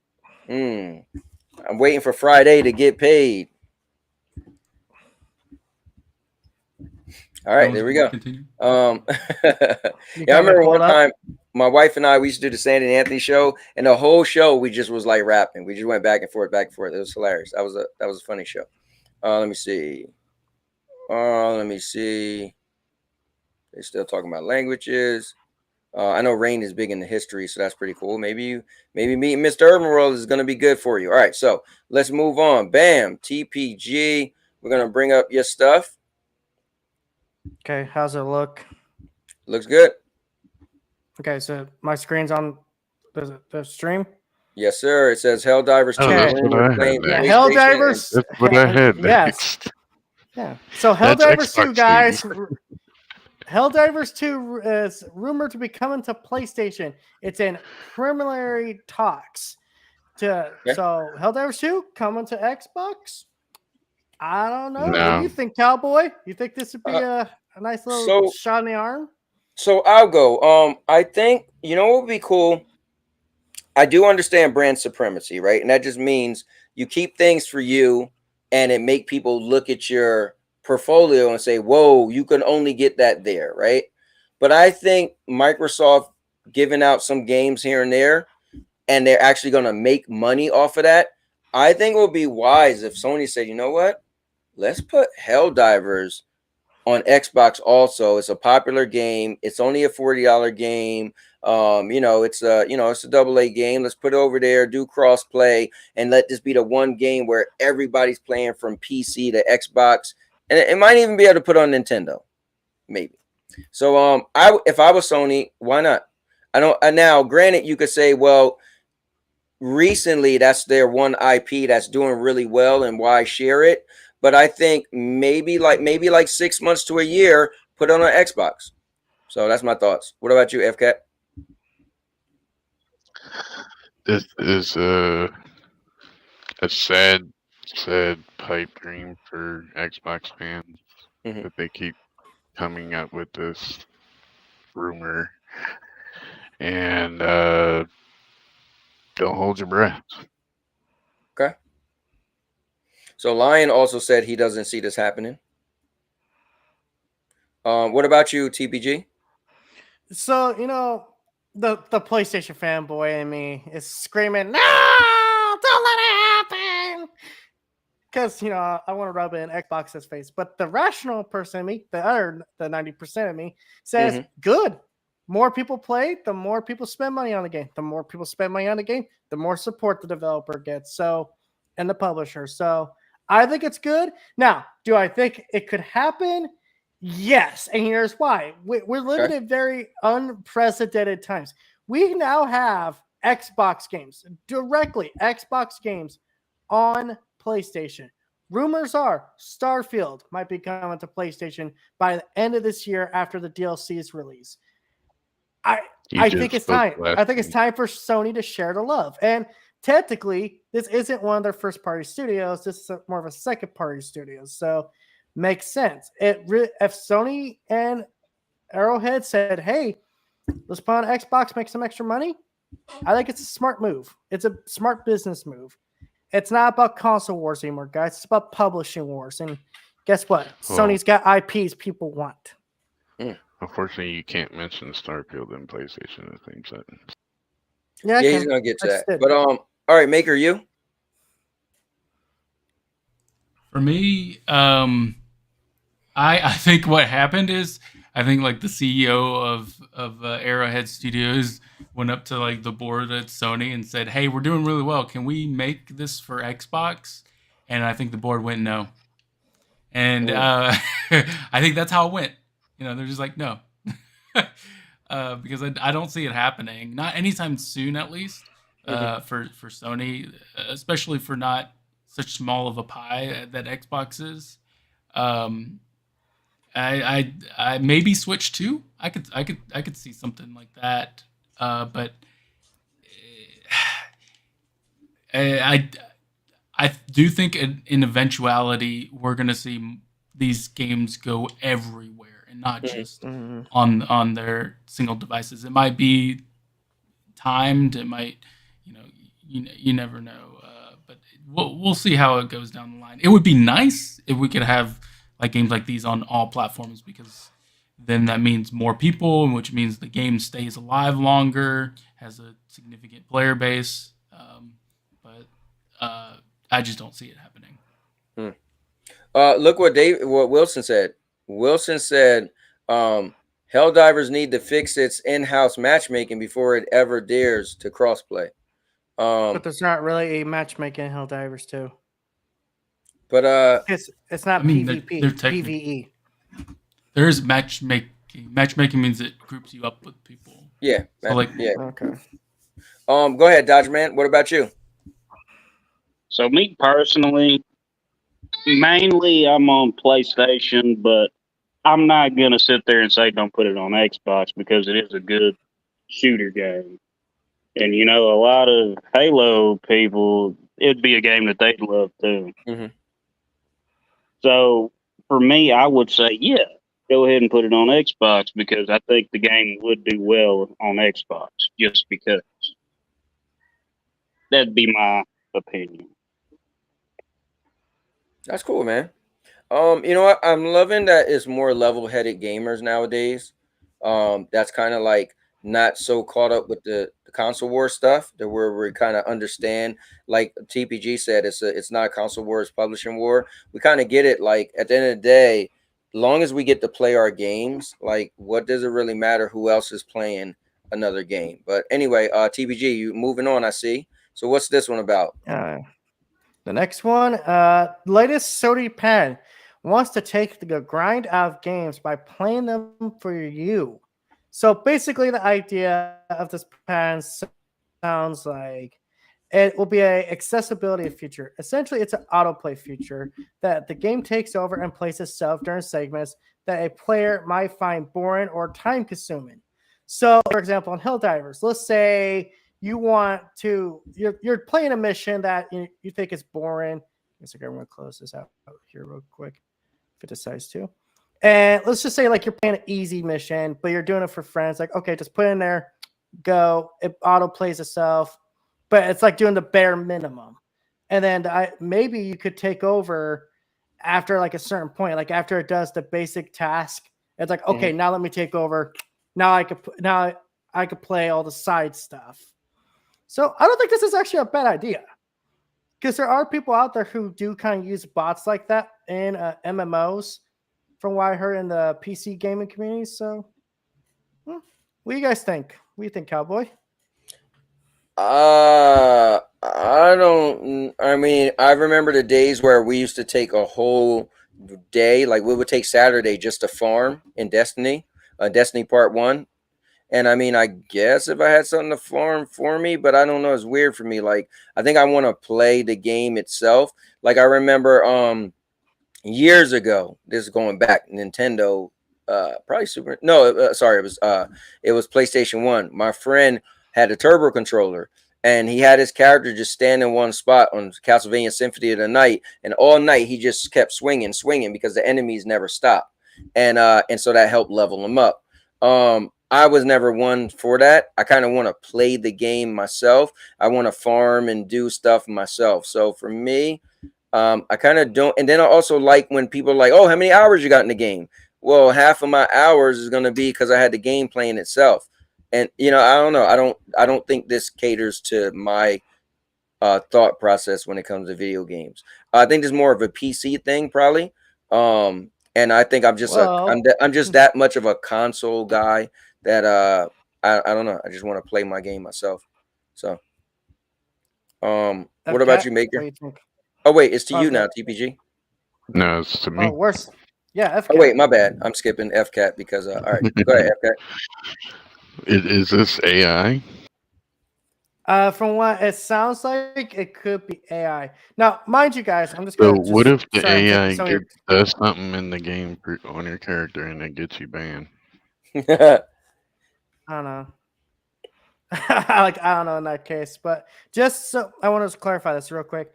Patents happen all the time, guys. This isn't meaning like this is coming next year. These patents happen for every little thing they come up with the idea of, because if someone else comes up with it, then they can legally say, well, we came up with that first. This is our patent to prove it. Right. So it might never be a thing, but still. No, I mean, it doesn't matter when. It's just a good topic, right? You brought up something, so it's good for us to discuss it. Whether it was tomorrow or 28 years from now, that's all. So everybody's giving their input. Sorry, I interrupted you, FCAT. Go ahead, FCAT. I don't think you. All right. What about you, Maker? For me, I have no need for this, nor do I even understand it. Because to me, the whole point of games is that you get to play them. I don't want to have movies as a game. I've never been one to do botting. Yeah, I have played multiple MMOs, and yes, I farm my stuff myself. So yeah, I don't like this, and I do not want it. I can understand some people wanting it, people who I guess want the easy way out, but that's how it is. Yeah, it's a strange one. What about you, Dodger Man? Would you like something that would play the game for you, a portion of the game for you? No, I can't say that. Because, I mean, what's the point in playing the game then if something's going to just play a specific part for you? I mean, I'd rather play the whole entire game. Yeah, I'm with you on that one. All right, fair enough. But TPG, it was cool to bring it up anyways to see what we thought about it. Now get that garbage off the screen. Let's move on.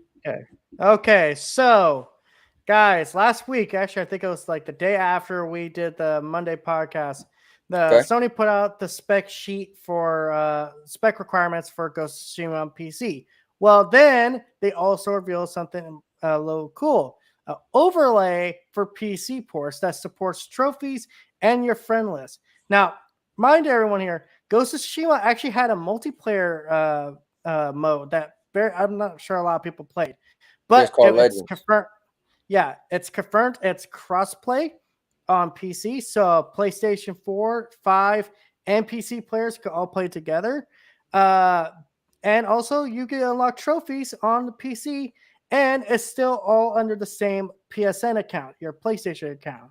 Wow. And here's some images they actually had of what the overlay looks like. Basically, it's a very bare bones thing, but I think it actually looks pretty cool. I also like the fact that it has trophy support because, hey, maybe I could get a third platinum for Ghost of Tsushima because, goddamn, can't stop platinum in those PlayStation games.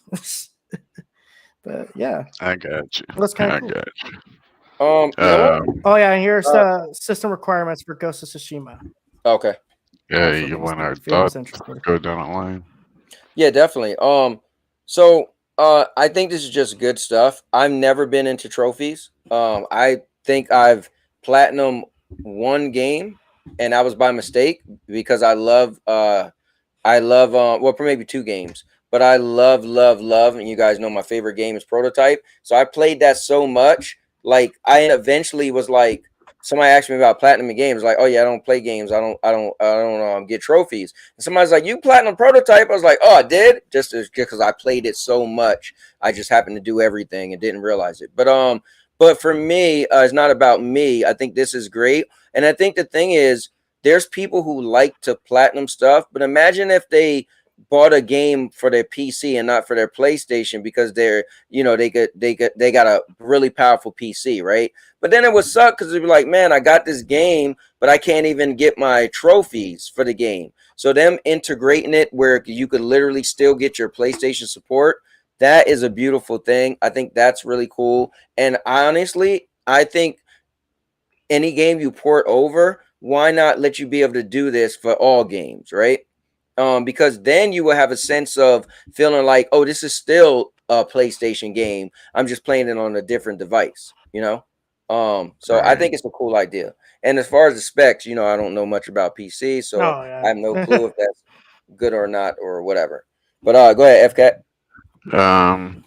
So the narrative behind this is that this is a signal that PlayStation is going PC day one or something like that. And honestly, from what PPG just described, this sounds like the same thing with the X Defiant, because the X Defiant session thing, I don't know if anybody here played it, but they used Ubisoft Connect UI, the PC version, to invite people. So you had to add people to their Ubisoft name. And this Ghost of Tsushima thing sounds like it works just like that for the multiplayer. Well, I knew somebody had to bring up this got something to do with day and date games. If anybody, it would have been you. But I mean, that's a point.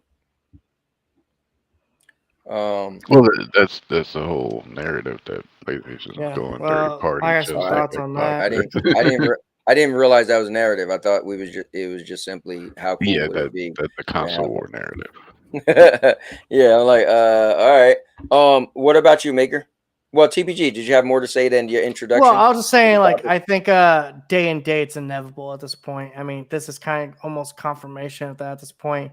I mean, at the end of the day, your PlayStation is just a glorified piece of plastic in your living room now. I mean, I hate to say it, but you know, PC is part of the PlayStation ecosystem, and if people got a problem with the games coming there day and date, well, you might not like the future. You might want to stop playing on PlayStation. Just go back to Nintendo. Go to Nintendo. They'll treat you like the special little snowflake you are. You're so fragile. You're gonna melt. We gotta put you in the cold room that's full of nostalgia. Okay, little snowflake. Meanwhile, the rest of us will All be right, adults. all right, TBG. All right, we get it. So, what about you, Maker? To me, it's a lot like Xbox, how they're trying to create their own ecosystem. You know, how certain games connect to your Xbox account. Similarly with this, it connects to your PlayStation account and gives you trophies.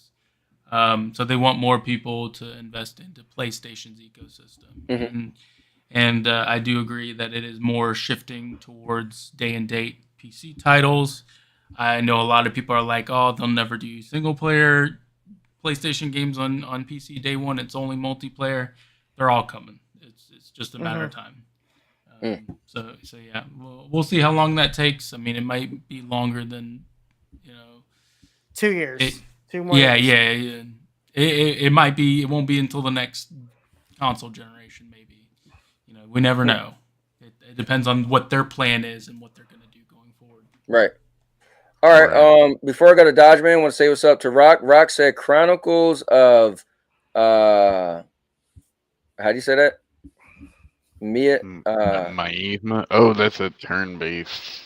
Yeah, he said PS Plus is pretty amazing. Wilson and Houston were still talking about oh, go ahead. Sorry, I didn't. Are you still going? No, I said I didn't like that one too much. It was turn-based. I'm not big on turn-based. Oh, okay. I'll have to see what it looked like. All right, Dodge Man, what about you? Do you have any thoughts on Ghost of Tsushima having PlayStation support on PC for trophies?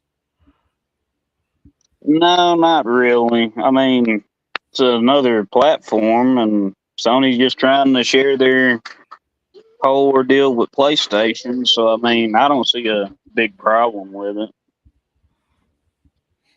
Yeah, I'm with you. And Dodgeman, if you got any stuff you want to add too, if you got some topics you want to mention or talk about, also you guys in the chat, if you got a specific game or any topics you want to mention, you definitely welcome to throw it in the chat and we'll kind of get to it.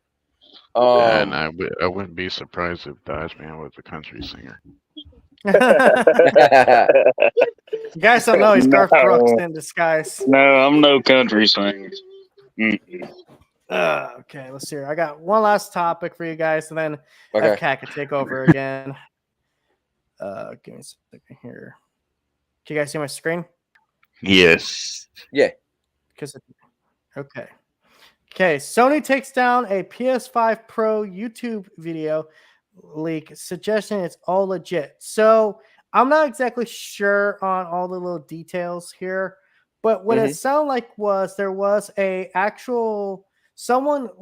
there was leaked documents out there about the PS5 Pro. Someone made a video about it, and it was showing the actual documents.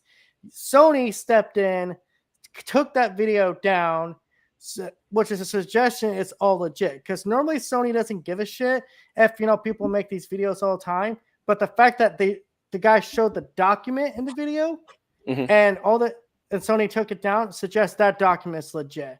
So.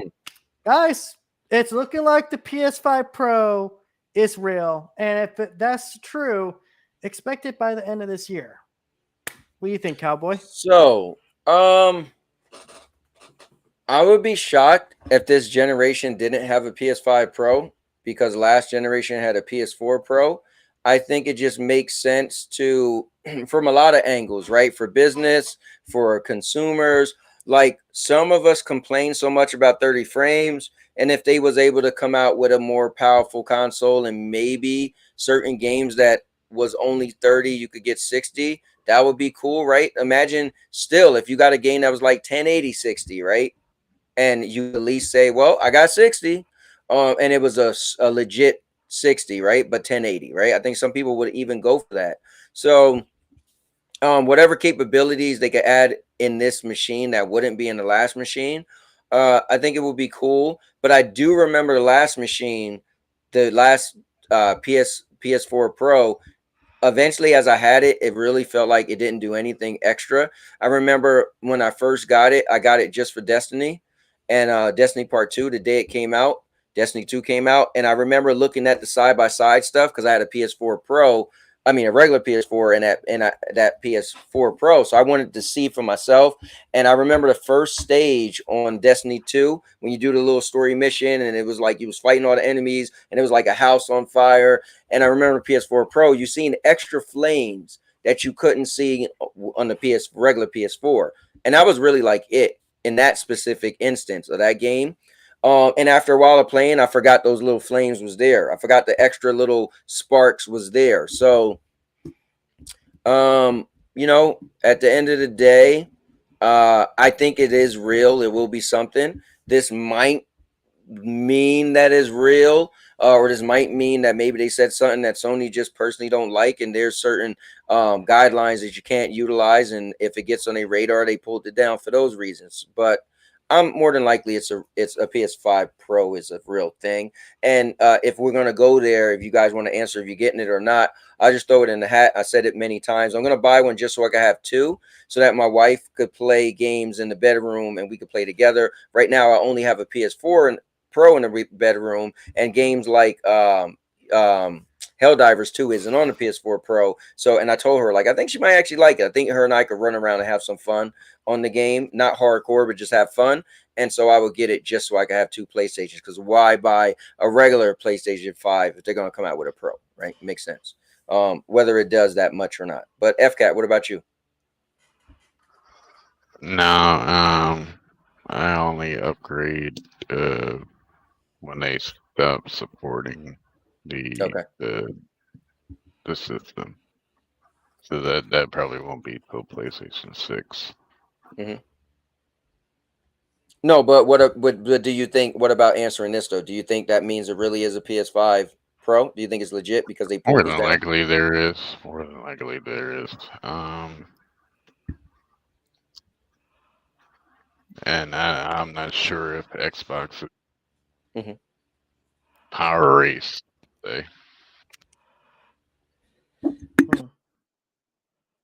Hold on, wait. What'd you say about Xbox? And I don't think Xbox is going to chase them in the power. No, I was wondering, like, hey, what does Xbox got to do with this? I was narrative. like, huh? I thought I blanked out for a minute. This, Like, wait, this he is said going to be Xbox. more powerful than Series X, so I don't think they're going to chase it. Okay, fair enough. And these guys are still talking about Helldivers in the comments. That's funny.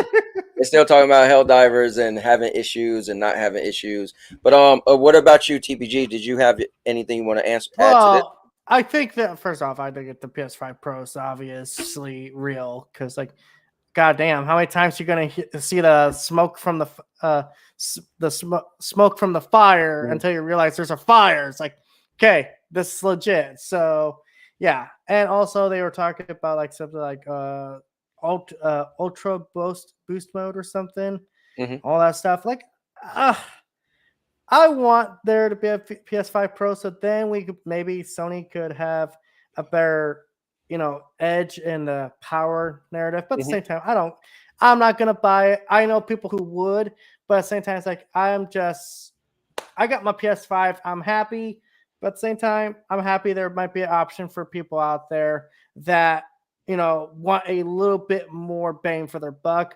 But I'm telling you guys right now, I'm calling it right now. You guys can clip this, and you can fucking rewind it later when they announce it. This thing's gonna be $600. Premium console for a premium price. I was thinking $650. But what about you, Maker? I want to say what's up. The Geek, the Sneak is in the building, and Dodge Man, have you know who Sid is from Final Fantasy? Yeah. Yeah, I do. All right, so Jenna Hayes said you sound like Sid. All right, guys, my phone's about to die, so I'm gonna have to get off here. All right, Dodge Man, thanks for coming on, man. Tell the people about your channel, both your channels. Well, so I got a mechanics channel and also a gaming channel. You can find me at Dodgeman Gaming, and you can also find me on Dodgeman Mechanics. Couldn't miss it. There's an emblem of a Dodge figurehead on there with the muscle guy. And you also can't miss it because I'm putting in the chat Dodge Man's channel. So here's his channel right here, guys. Definitely check him out. He's a really good friend of mine, and just a absolute good guy. He ain't that great in Tekken, but I mean, other than that, All right. All right. no, we got to get back on, man. We got to get back on. But all right, Dodge Man, thanks for popping in, man. I appreciate it as usual, and I hope you have a good night. Anything good for dinner tonight? Oh, is he out already? He hopped out. Oh, okay, got it. Yeah, I was. Give your thoughts on this. Oh yeah, my thoughts on this. I mean, it seems at this point like we have the leaks out now. I do think it's probably going to be between $600 to $700. I don't think it's going to be a big upgrade. I think I think some games are going to perform better, but I also think that there's going to be there's definitely going to be issues with other games. So, what do you mean? Like GTA 6, I definitely see that game running like 30 frames. Mm-hmm. Oh, you mean on a PS5 Pro? Yeah. Okay. Yeah, from watching cinematics. Or even crazy? Just anything that'd be CPU intensive, I think would affect it. You know what's crazy? A lot of you guys was going kind of crazy for the graphics of I think it looked good, but I didn't think it like blew my socks off to where I'm like, oh my god, a console can't run that game. Me personally, no, it'll run it. That trailer is gameplay. No, but even the gameplay, I didn't think the gameplay was like that stunning. Like there was no gameplay. You think, huh? There was no gameplay. That was in-game cinematics. What, the whole thing? The whole thing. I don't know about that. Cinematic. I don't know about that either. Yeah, I don't know about that. I do think that they are going to want to up the quality of like the visuals. And Red Dead 2 is already a beautiful game. So like if they're upping the quality on that already on top of that, plus you have all these NPCs in a confined area and I mean, we got to think GTA 5 released 30 frames. Red Dead Redemption 2 released 30 frames on both the PS4 and PS4 Pro. I don't see I see GTA 6 releasing at 30 frames. I tell you what, if GTA 6 does look like it does in the trailer, then every single game that comes out after it needs to look like that. Well, I'm just going based off the game has to look like let me ask you a question. Let me ask you a question, FCAT. Does every single game made by the same studio have to look like that, or are you holding everybody to? I mean, because that's kind of silly, I right? understand it's $1 billion game or whatever the first $1 billion game, right? Not every game is created equal, right? So it's kind of silly if one game come out and it's like 4K 60, right? Just pick any game that's 4K 60. Then why hasn't every game been 4K 60 since, right? That's literally what you're saying. I'm just saying it's gonna look to that caliber, I guess. No, because that's their own studio, right? So that's what they're gonna do with the devices they're putting games on, and with their engine. So every company don't have the same engine. Every company don't have the same resources. We can't make them all the same. Unfortunately. So I just wanted to clarify my reasoning. My reasoning is like, as I said before, it's dependent on like what type of game. If it's CPU intensive, the PS5 Pro, I believe, is only supposed to have like a better performance. It's the same CPU, so it's the same processor. Right. Just they are utilizing more of it. I think they're supposed to be getting a 10 to 15% jump in performance with it, which to me that's not enough to make a 30 frames per second game a 60 frames per second game. If it's based, the issue is CPU related or processor related. So yeah, that's what my thing. I just don't expect the world out of the Pro. It's still going to be an affordable, cheap console for consumers. That's why I think it's between $600 to $700. And if as long as you're cool with that, go for it. I'm not gonna get it on release. I didn't get a PS4 Pro on release. I didn't get an Xbox One X on release. I only got my PS4 Pro when a God of War edition came out with it, so probably the same. If a collector's edition version of it comes out, I might pick it up. I mean, you know what the cool thing is? Gaming is for anybody who wants to get into gaming. So it doesn't really matter, right? Like, oh, who's going to get it? Who's not going to get it? Like, honestly, none of that matter. You got great reasons why you wouldn't buy it, and other people got great reasons why they would buy it. Then somebody could say the reasons why you're buying it isn't good. The reason why you're not, so at the end of the day, it's the eye of the beholder, as always. So it's good stuff, whether they come out with one or not, to be honest.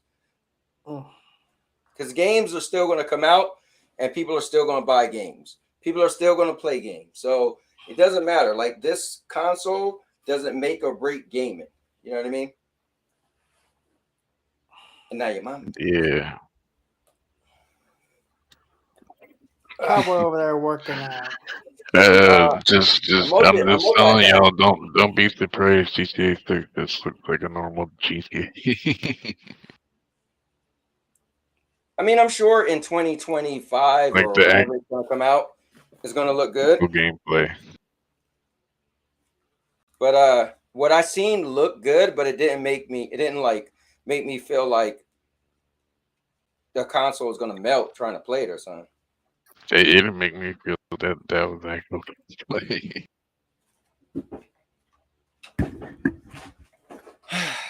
Yeah, put me up. Let's get into Xbox. All right, let's do it. Let's anchor this ship in.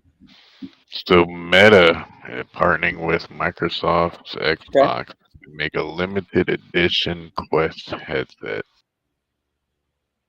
So they just announced today that Quest is now rebranding it as Meta OS, and you can get it on different headsets like Asus and Lenovo headsets and stuff, something like that. So they're partnering up with Xbox. I'm assuming it's going to be like this green and black colored headset, and it's going to come with an Xbox controller. And basically, all you can do is play xCloud. I mean, that's something, though, right? So you want me to jump in there first? Yeah. So this will be officially licensed and approved by Xbox. Like, is this real? Yeah, so this is going to be Xbox's first VR headset. But it's made by Meta? Right. Okay. Dude. But they'll slap that stamp on it, the Xbox stamp. So this would be so is it only cloud VR? Yes. So I would like to think it's going to be cheap, right? Because you won't have the same internals that you would need for a regular VR. So what we said earlier is, man, VR need to start having visuals. It'll be a regular Meta Quest 3.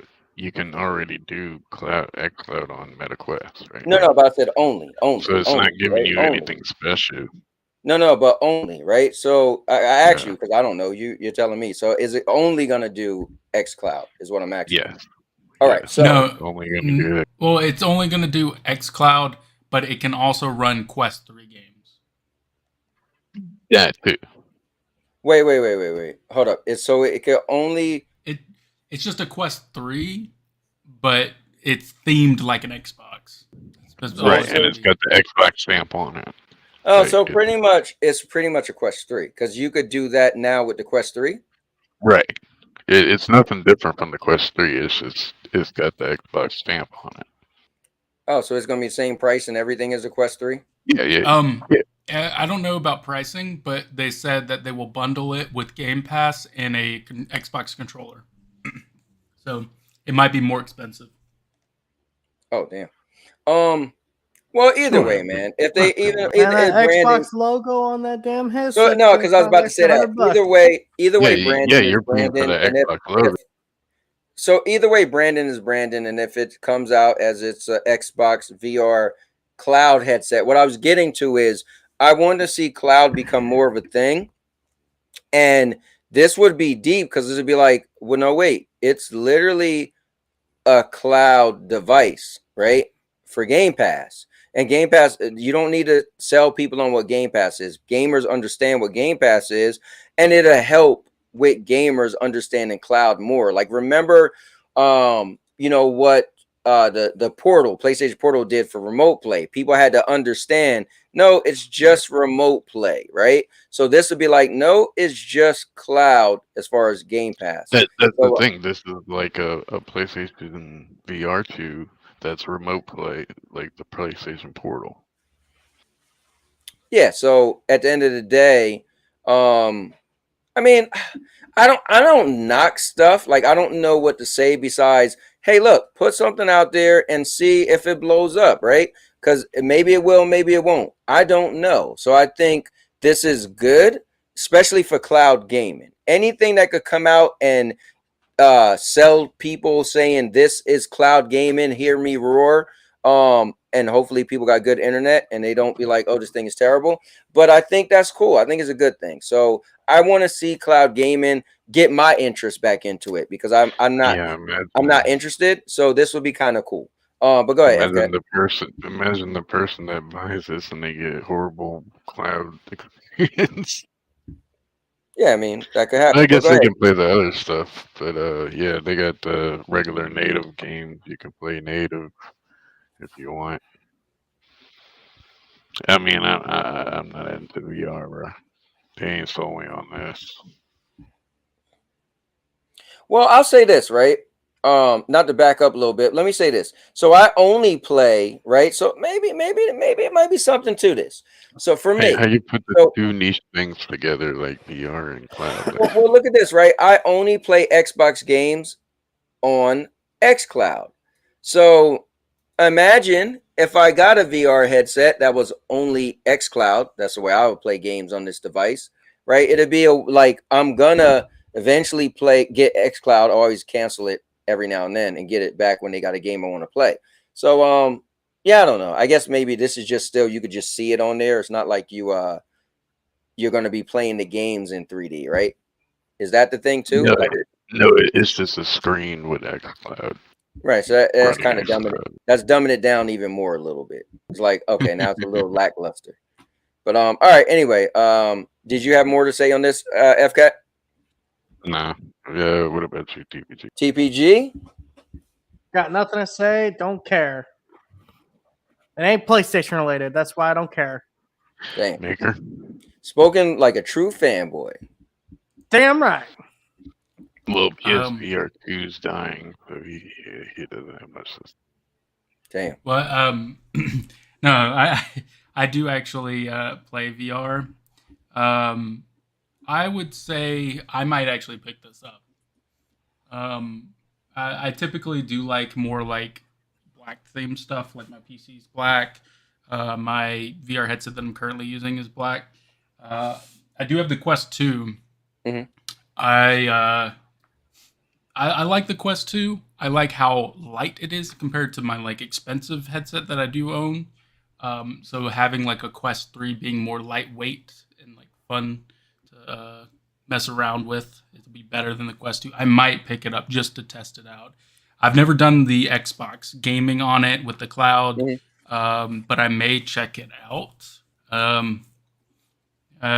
Just because, you never know. Cloud's been improving lately, and it might be run actually well on the Quest. So that's my thing. Is I may pick it up and try it, and it my thing is it's just another way that Xbox is trying to branch out and get more people into playing Xbox games, and hopefully that helps them. Mm-hmm. Some people, you guys are having some good stuff you're saying in the comments. What if they made it what if you could hook this thing up to your console, right? So what if it was like a discless Xbox VR? So you could put it on your head and then you could sit it down and plug it into your Xbox and it would play Xbox It should games. have had like native Xbox games, like native. I could see Xbox working to connect it, like maybe there's an Oculus app on Xbox that allows you to connect the Quest to it. Similarly on PC, I have a with my Quest 2 originally. They could put their remote play app on there too. I would connect it to the Oculus app on my PC and be able to stream what's on my PC straight to my Quest 2. And so similar, you could probably see something with the Xbox, but it'll probably require a wire to connect it. So we'll see. That would be cool, like being able to play VR on your Xbox if you have a Quest. You guys are talking more about VR than actual games. They should be able to sync this to the Series X. Like that would be the doozy.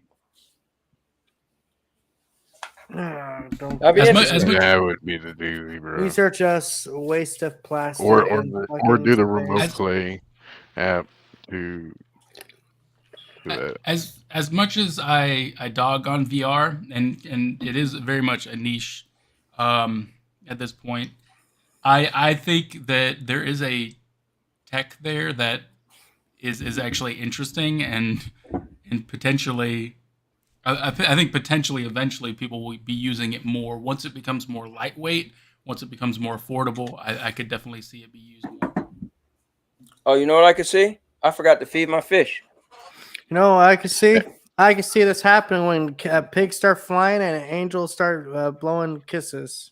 Unfortunately, xCloud on VR sounds to me. Like this just sounds like I would have because xCloud is like bottom of the barrel as far as quality and performance, and like because it's a Series S profile and they have all their issues. It would just be like running it regularly. Just the screen's going to be in front of you in VR instead of on screen instead of on. Well, it depends. I don't get screen tearing when I play xCloud, on my PC at least. So no scan lines. I'm sorry, scan. I don't get scan lines on when I play. I mean, I haven't played in a long time. For like a year or two. I haven't played in a long time, but I got a lot of artifacting, and I remember I had to use the app, the PC app. And then it seemed like it got better, but then it started doing it also. So, I mean, hopefully next time I play xCloud, whenever I guess when they come out with Hellblade, what's that, next month, right? Yeah. Yeah. Okay. It's just a bummer because now we know we're playing the Series S version of the games and not the Series X like they originally advertised. I guess they got to save them resources, you know? Technically, they said that they'd be running on Series X blades. They never said what profile you'd be playing on. Yeah. So wait. Can we go into that real quick? So wait, what's the actual thing with xCloud? So xCloud games are running on a Series S profile? Profile, yes. What does that mean? So basically, you're running the Series S version. Yeah, even though they say it's running on Series X Blade, you're actually like your profile is like Series S version. Like it only picks up the Series S version. So I want to explain this a little bit, since I've dealt with networking and servers. Basically, sometimes what they'll want to do is partition these server blades into running multiple instances at once. And so by running the Series S profile, I'm assuming this is what they're doing, is they're running multiple instances on a single blade. So let's say you can run 2 to 3 games on a single Series X blade at Series S profile. It just depends on what. So you might log in and you may or may not be on an X or S. No. If they're all running on Series S profiles, you will be playing the Series S version. It's just they do that so that they can utilize more of their space, right? So more people can use it. Yeah, it's crazy. Okay. All right, let's move on. We've been dragging on this Yeah, thing you for a want to minute. move on? Okay, so Blizzard says they're still talking about World of Warcraft coming to console. This is I one mean, of the another main thing wanted from the Activision Blizzard deal. so I think I'm gonna have to ask Maker about this. Maker, I'm sure you played World of Warcraft, right? I'm not singling you out. Oh yeah. Okay, got So it. real I quick, played every before expansion. Maker goes, I just want to say one thing: the subscription to this needs to be included with Game Pass, straight up. That'd be nice. That's not Or gonna happen. give the expansions for free on Game Pass. And I would take that. That Because that's that $40 every 2 years, I think. So, I'll say this. I wonder what the dumbed down version. Obviously, console is going to be a dumbed down version. Like, you know, on PC where there's like 8 million buttons on the screen because you got a whole keyboard World of versus. Warcraft ain't that like a masterful graphically game. No, I'm not Let's look saying at the the graphics. I'm mechanics. talking about.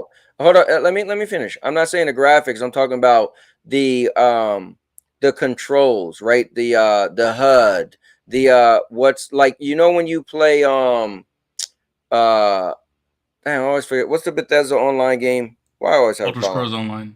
Elder Scrolls Online, right? And like, there's a lot on the screen, right? That, you know, for a console person, you're like, damn, there's a lot going on. So I could just only imagine World of Warcraft trying to make it dumbed down for a console that has, you know, R2, L2, R1, and, you know, 4 face buttons, you know. So I was gonna ask, when I'm done, Maker, if he could kind of, well, Maker, when you get your turn, could you elaborate on your thoughts of that? But yeah, I mean, at the end of the day, yeah, I mean, what do we say about this? Do we say we don't want it?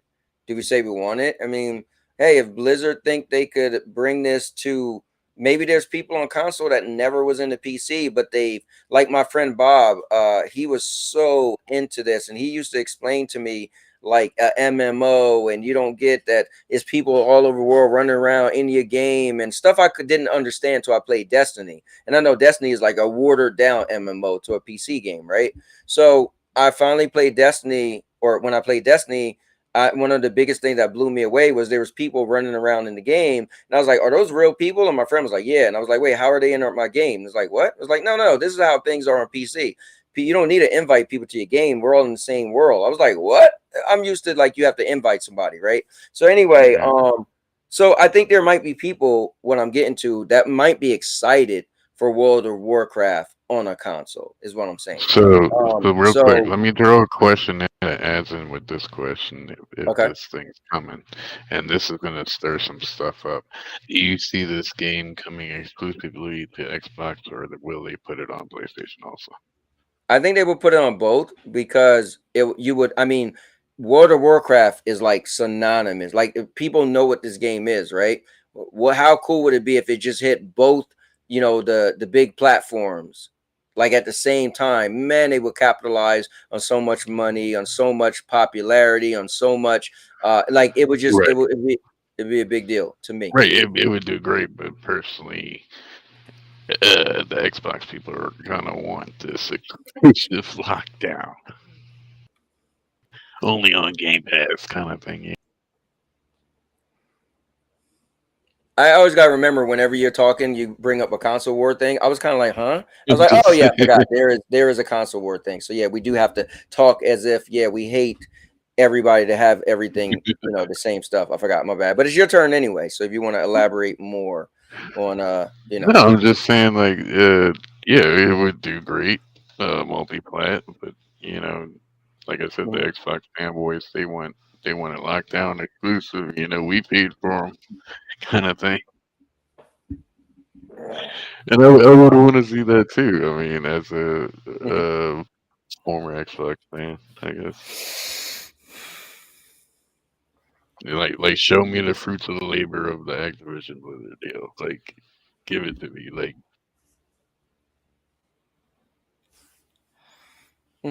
that's about Very it. cool. All right, TBG, you. I mean, yeah, it'd be cool to see World of Warcraft on consoles. And if I do think it's coming to consoles, it's not gonna get locked down. Just that'd be idiotic. Like, hey, You know, here's an entire ecosystem of other players who like MMOs. Final Fantasy 14 is kind of proof of that. But let's not get money from them. No, that's just why we do that. And I'm sorry, if you're Xbox and you think they're gonna tie this down to a piece of plastic after seeing everything that's going on in the game industry right now, man, I got a fucking island to sell you because apparently I have a bunch of them. But yeah, no, I think this is inevitably going to happen. It's our inevitability. I feel like there's a lot of Thanoses in this world right now. There's a lot of inevitables. It's like, yes, I think we're going to see a World of Warcraft probably in the next couple of years on consoles. And that'd be cool because I actually used to play World of Warcraft. And man, there was a reason why TPG had to quit World of Warcraft. My landlord came to my place one day. I was like, we thought there was a dead body in here, but then we saw you playing World of Warcraft, and that explained everything. What about you, Maker? So Maker, also answer this, and then I know Houston just wrote about the controls, but I kind of want to get your input about that. Yeah, I was going to explain about how Final Fantasy does it. So, I have friends who play Final Fantasy on PlayStation. Which Final Fantasy? Final Fantasy 14. Okay. It's an MMO, similar to World of Warcraft. I also play that MMO. The way that they do their button layouts is they have the button presses as your spells, as the X, triangle, square, circle, and then you hit L1, and then it changes those 4 spells in L1 plus X, square, triangle, circle, L2, and just repeat the process with like R1, R2. So that it allows you to have, how many spells is that? So 4 times 5, 20 different spells. It's kind of like, it sounds like it's what Forspoken does. I'm not sure. I only played the demo of Forspoken. Okay, but so you're saying that there would, I mean, obviously they will pull it off, right? But I think what Houston said, he said it would be I'm trying to think his exact words. He said I played WoW for 8 years. The inputs would suck for controller, and you want to talk about people crying over visuals and FPS. He said this thing would blow up to the top of that list. Frames per second. I play. Yeah, would it be 30? Would it be 30 on console? Like on Xbox? No, it'd definitely be 60. World of Warcraft is not hard to run. Maybe some of the later expansions, but no, it should run fine. I would say I think this needs to come to both platforms because I do know people who play on PlayStation and not on PC. I know that there is a console base for MMOs already on PlayStation, so I just think it's smart to release it on there so that those people can try it out if they don't have a PC. No, that makes sense. Word. I think it would do good too. I think it'd do solid. I don't know about. I do know a vast majority is still going to be PC. Yeah, well, we got some bad news about Xbox. Another Xbox first-party game looks better on PS5, says Digital Foundry. Sea of Thieves, the beta, looks better on PS5. Oh, do you hear that? Do you guys hear that song? Do you hear the song? That's the TPG. We told you song. Told you. Now let me ask you guys this though: do you think it could be because the game has been on Xbox for a long time, and then they're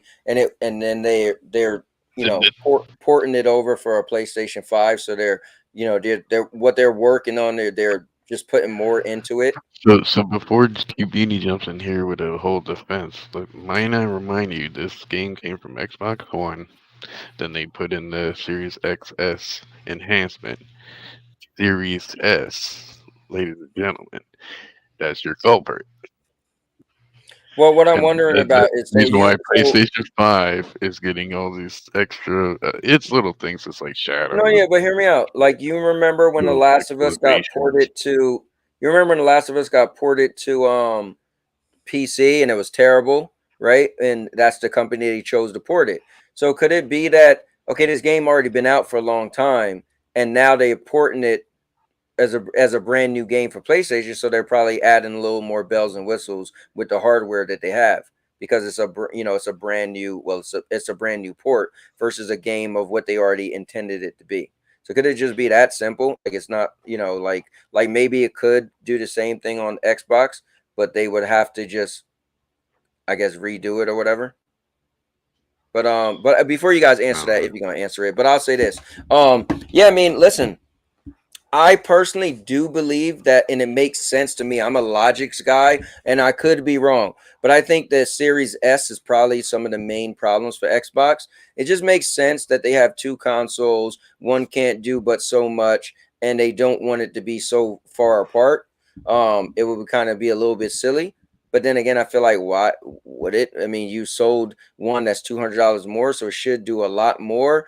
But again, the whole parity clause. But at the end of the day, I don't know what to say about this. I mean, it looking a little bit better on PlayStation 5. Okay, I guess. I mean, do you guys remember before the consoles was out and they was doing their not a tear down, but they was doing like, I forgot what they called it, but it was like they explained why the PS5 will be able to do some great stuff, because they said it's not all about the teraflops, it's about, or they explained all the different components and what it's gonna do this better than needing that much power, because this is going to have more power. So it could just be slightly where it's like, oh, the way it's designed is going to do a little more shadowing better, right? Versus, oh, the raw power of 12 teraflops over 10.28, right? But at the end of the day, maybe it being able to have something else more powerful is making these little things look a little better. I don't know. It's interesting, but I don't think this is that big of a deal. But in the console wars, yes, we should jump out the window and kill ourselves because something looks a little bit better on the PlayStation. But go ahead, FCAT, if you want to hone this in.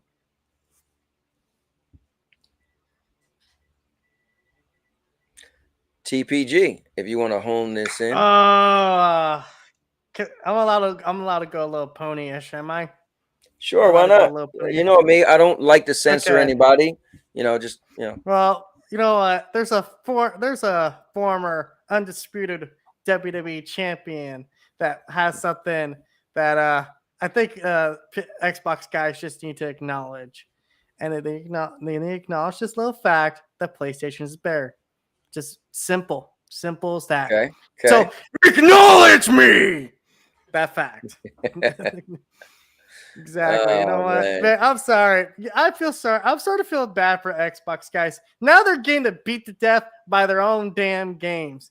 You guys thought this was gonna be a nice little year. Oh, we might pick up some W's because Sony ain't got any big releases. But what's going on? Just it's nice to kind of rub the salt in the wound. It's like whatever. At the end of the day, I really don't care. But it's like, I'm kind of tired of hearing the Xbox guys always saying, "Oh, boo, boo, boo, boo. Excuse this, excuse that." Here's the facts, bitch. And sorry for my harsh language. The fact is, the PS5 is the better platform. All right, hold on. Pause real quick. I think we just need to do this before you finish. I'm giving you full reign to just keep continuing, but you kind of got to put this out there first, okay? Man the fuck up.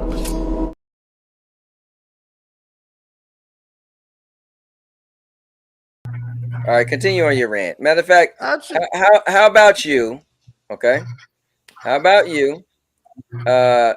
Take the full stage. Just go on, man. Okay, I'm just gonna say it, man. I feel sorry for you Xbox guys. Facts are, right now, you guys are getting demolished by Nintendo, and so is Sony to a degree. But at least Sony's got fucking games. At least when their games come out, people give a shit. So far, from what I've seen with the Xbox community, is a bunch of mid games. I've been playing Hi-Fi Rush, by the way. I used to think that game used to be great. Now I'm like, nope, this is some fucking indie garbage. Get the shit out of here. Get it out of here. I want good games. When you look at that Sony studios, you guys should feel envious because guess what? Those are the games people want to play. And now you guys might be able to play them on your Xbox, but it's just gonna hurt Xbox a little bit more. Just I don't know. Fuck Microsoft. fuck you, fanboys. I'm tired of pretending that they're on equal footing. Sony is the king of the consoles, so acknowledge me. TPG, as it said. Damn. What Burn, are you done? Oh no, just I want to see some acknowledgments in the chat. I want to see fingers up. I want to see some fingers up. Oh, but are you done? Yes, I muted myself. All right, guys, that was TPG's rant for the day. So good stuff. That might just be a segment, TPG. Maybe we just have to do that. We'll put the Chucky out and we'll be like, listen, TPG about to go in. So I'm just saying, and that'll be your PlayStation gamer rant. That PlayStation gamer's rant. And and then you could keep all your swear words and everything to that segment. But anyway, what about you, FCAT? Did you want to say anything? Because we skipped over you. You wasn't saying anything. All right. So Maker, what about you? Okay. Yeah. I find this is very a console war type article. I did glance at what PlayStation beat Xbox at. It seems like it's I at least with Sea of Thieves, it was mostly they have slightly better shadows on PlayStation, and God dang it, they have God dang it, I can't remember the name of it. Basically, when something renders, how did I forget what it's called? It's like not field of view. It's like depth of field. The how far you can see like foliage. Oh, so gotcha. PlayStation has a slight advantage on that as well. But to me, that's extremely minor. They both run at the same resolution, same frame rate. I do think it's more software related, or even like the dev kit. Maybe the dev kit's able to, utilize more of, the shadows and stuff like that in rendering. So it really depends. I don't think this means that PlayStation is better than Xbox, like PS5 is better than the Series X type deal. Just because there are many different games out there. There are many games that perform better on Xbox, and there are many games that perform better on PlayStation. It's they're different consoles. They have different software and different hardware in them. It's gonna be varying. It's gonna be different. But do any games perform better on Nintendo Switch compared to the consoles? God, no. Sorry, that's funny. So let's get So to me, this is just a fanboy type deal. Like, I see that they put Pentiment up there, and Pentiment had a bug where the update, or when it released on PlayStation, it was also supposed to release 120 frames per second on Xbox as well, and that wasn't released on launch for Xbox, and that's where you get it's better on PlayStation. So it's just more fuel for people to fight. I just find it funny because to me both consoles are just low end PCs. If we really cared about resolution and frame rate, you'd go buy a PC to run your games, right? Because that's where you're going to get the best performance. Well, I think you said it, low end PCs, but I think what you have to come down to is, can you buy a PC for the same price of an Xbox and a PlayStation and give you the same visuals? So that's the thing. Probably not a pre-built, no. Right. If you built it yourself, you could probably get something close. But it would definitely be tough because a lot of them, they basically take a loss on making these consoles. So that's the thing. I mean, when the argument when it comes to PC, it's kind of hard when you because everybody just throw it out. Like, I was talking to somebody the other day, and they was like, "Oh, my GPU was only like 700." I'm like, so what you're saying is I could just only buy a GPU. That's all I need. I don't need a monitor. I don't need a keyboard. I don't need a mouse. I don't need a case. I'm just gonna buy just a GPU. And when you look at it that way, it's like, oh yeah, you're being silly because you're just picking out one thing, saying how cheap it is and Yeah, it's not that expensive, but you still need the rest of the whole. I'm not even putting costs out there. I'm saying if you want the best performance, you would go PC. To me, they are the Xbox Series X and the PS5 are so similar hardware and how they run their games. It is very minor in these differences. So the thing is, there's only 2 reasons that would stop me from getting the PC, right? Number 1 is that if I really like a game, I want to get a day and date, right? If I just thinking about a game, I rent it, right?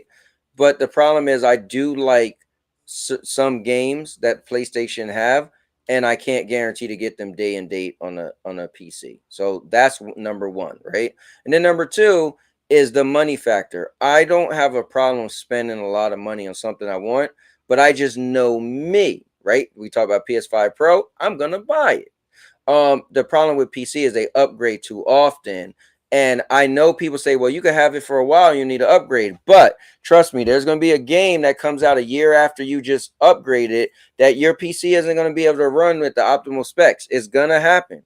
And for me, that would drive me crazy. So I think I'll take a route of spending money on a console and having it for that, I don't know, 6, 7, 8, 9, 10 years, and just, hey, suck it up, Buttercup. That's what you get. You can't get anything more versus, okay, now the next year, now I want the 5080 because that somebody's bragging how their thing's gonna look better than mine. You know what I mean?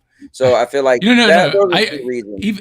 Well, the thing is, like, I don't really brag about my thing. I'm saying, like, if you're going to argue over frames, argue over resolution, if you really cared about that stuff, you'd probably already play it on PC, right?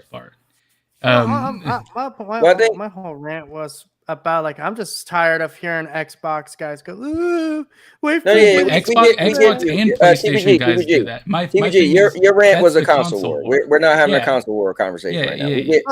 Come on, guys. No, we gave you the floor. We let you go crazy. Can we just acknowledge the fact that these consoles could be a hell of a lot worse? Let's console war, guys, but this time we're gonna give the Xbox fans a victory lap. It's what TPG. Microsoft has the most best sellers on the PlayStation Congratulations! You guys can console war. I'm gonna head out. I'll catch you guys later. All right, man. Take care. Make it. Thanks for popping in. My bad. See ya. Okay, so go ahead. So Microsoft. So explain this whole thing right here. I heard you guys talking about this in the Discord, but the most paid games on PlayStation Store are all Microsoft. Oh, really? The most played games? Because I only see one Xbox game on there, and it's not even Xbox. It's not even fucking Xbox. You know what it is? It's a fucking Activision game. Well, Activision is owned by but Xbox it wasn't made when they bought Microsoft. No, I get that. So here's the thing. Let's be level-headed. HellDivers2 is above Sea of Thieves. So wait. Let's be a little level-headed. So you can say, right? So I do agree with you. I think anything pre-active acquisition doesn't count, but anything after where it's like fully yours, it was under your umbrella.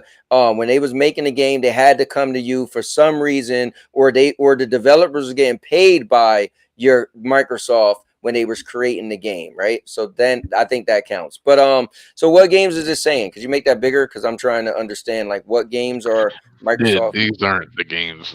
It's Sea of Thieves, the new like Pentiment, Hi-Fi Rush, Call of Duty. And these are what, bestsellers? Minecraft. Yeah. Congratulations. The bum ass games fucking finally made on the top charts. So the narrative PPG is that ponies secretly liked Xbox games the whole time. No, really. Yeah. Listen, man, I'll acknowledge this right now. I love Gears of War. I love Halo, but I don't love Starfield. I don't love fucking bum ass Hi-Fi Rush. Yeah, but you know what though, TBG, you sound kind of silly right now. You already acknowledge you love 2 Xbox games. Anything after that, anything. Hold up, hear me out.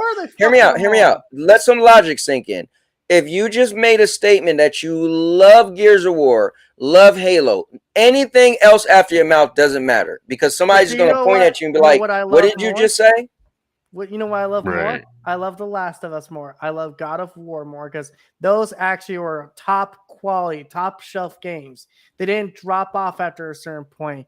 Meanwhile, Halo, Gears have had this huge but that's fair. drop. So what you need to say is you love the first Gears or the first couple or something like that, right?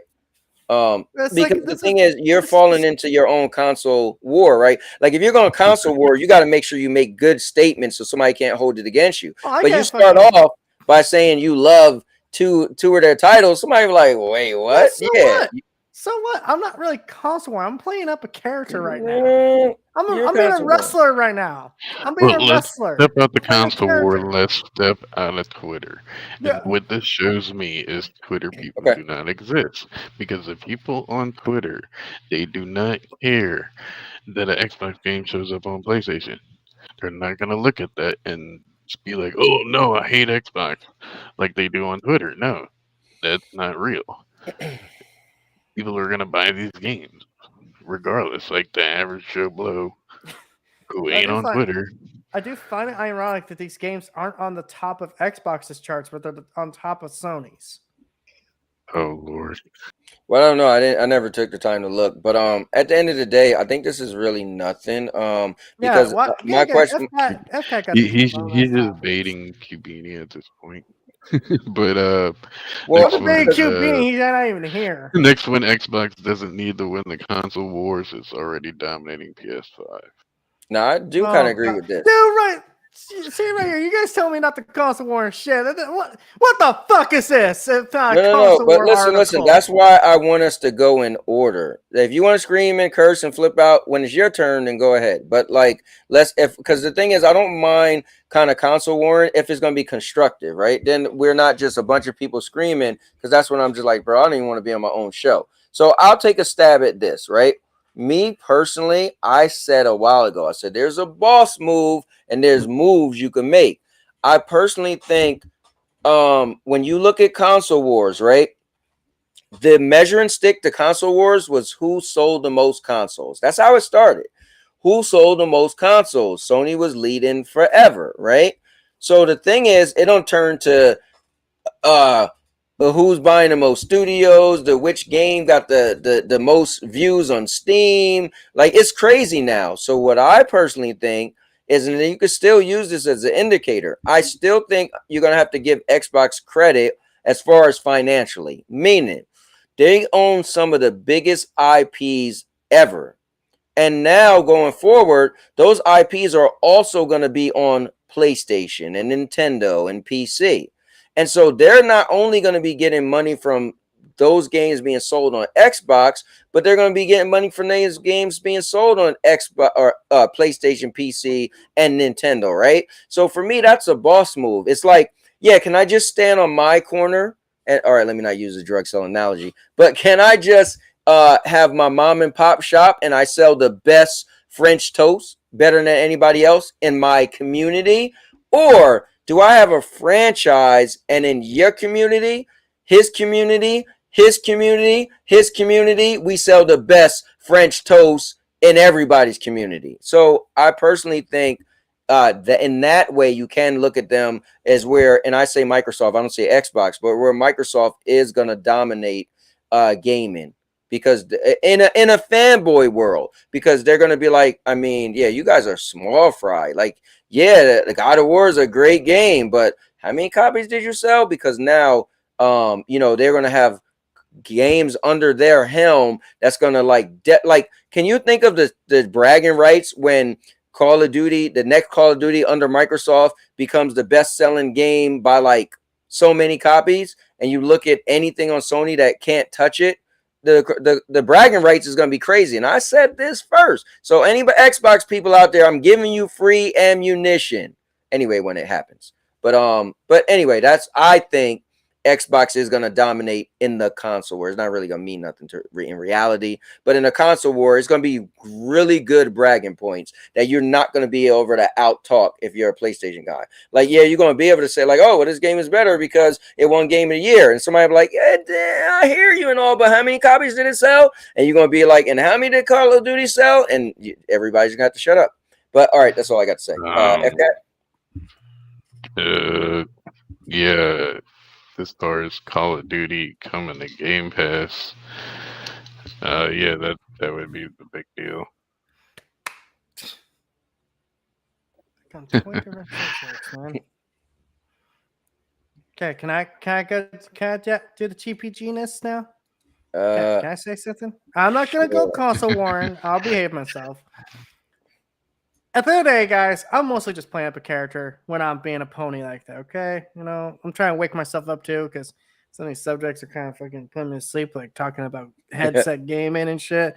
But at the end of the day, yes, I do think both these companies, they're going to be going to each other's platforms, because there's people who play mostly on Xbox that probably never heard of The Last of Us. And there's guys who probably never played a Halo game. You know, come on. Let's just smart business moves. But I do think the quality is definitely one-sided as hell. I mean, you look at a PlayStation game, you know exactly where your money went. That $70 went to the graphics. It went to the gameplay, the story, the animations, everything. And I feel like Microsoft, right now, what their plan is quantity over quality. Like, look at how many, AA games they got coming out. Like, on scale wise, let's be real here. Is Hi-Fi Rush really on the same level as, let's say, God of War Ragnarok or Spider-Man 2? Not really. Not even close. Now, at the end of the day, you could argue that it's a better game and all that, but that's all subjective. Like, I'm looking at it from, like, you're a casual gamer. You don't know squat. Which one's more appealing to you? Most people, they would say Spider-Man, God of War, so on. We all like what we like. We all like what we play, okay? So it's like, I see some of these people in the chat like, oh, he's being a fanboy. But it's like, dude, I'm sorry. I have not seen – Microsoft just doesn't have the fight in them they used to have. Remember, like, back in the 360 days. Can I say something real quick? I want to ask you, what are you going to say when Hellblade come out? I'm going to say congratulations. A 720p 30 FPS game. Hey, great visuals and everything, but at the same time, it came at a cost. And it's so funny when a game like that comes to Xbox. I get guaranteed you're going to see Xbox calling it Game of the Year contender. But when God of War Ragnarok came out, which is a very similar type of game, they were saying, "Oh, this has got glitches. It's woke as shit." They would come up with any excuse they could outside if they didn't like it because it wasn't on their precious Xbox. I mean, come on, guys. Let's all be honest here. We play games. We don't play consoles. We play on consoles. Hey, you ready to tap out console? All right, so let's move on. I think you kind of said a lot there, and all right. So I know I trashed on xCloud earlier, but it seems we have some xCloud news. Okay. Call of Duty Black Ops 3 or 4, I believe it was 4. I thought you said 3. I thought you said it was 3. Popped up as I believe it was 3 or either 3. No, it's Black Ops 3. But one of them. Anyways, it showed up as cloud compatible. Yeah, it listed on the game catalog on Xbox, xCloud on mobile. Yeah, so everybody hinted that Call of Duty is finally coming to Game Pass. I don't think this is anything special. For me, in my lens, right? I'm not telling anybody to think like me, but it's just way too old. And on top of that, there was a Call of Duty Black Ops 4. So if we're talking about part 3, usually I'm like, well, what's the most like if you're not even giving me the most recent one, right? But I think the new one's gonna be day 1 Game Pass.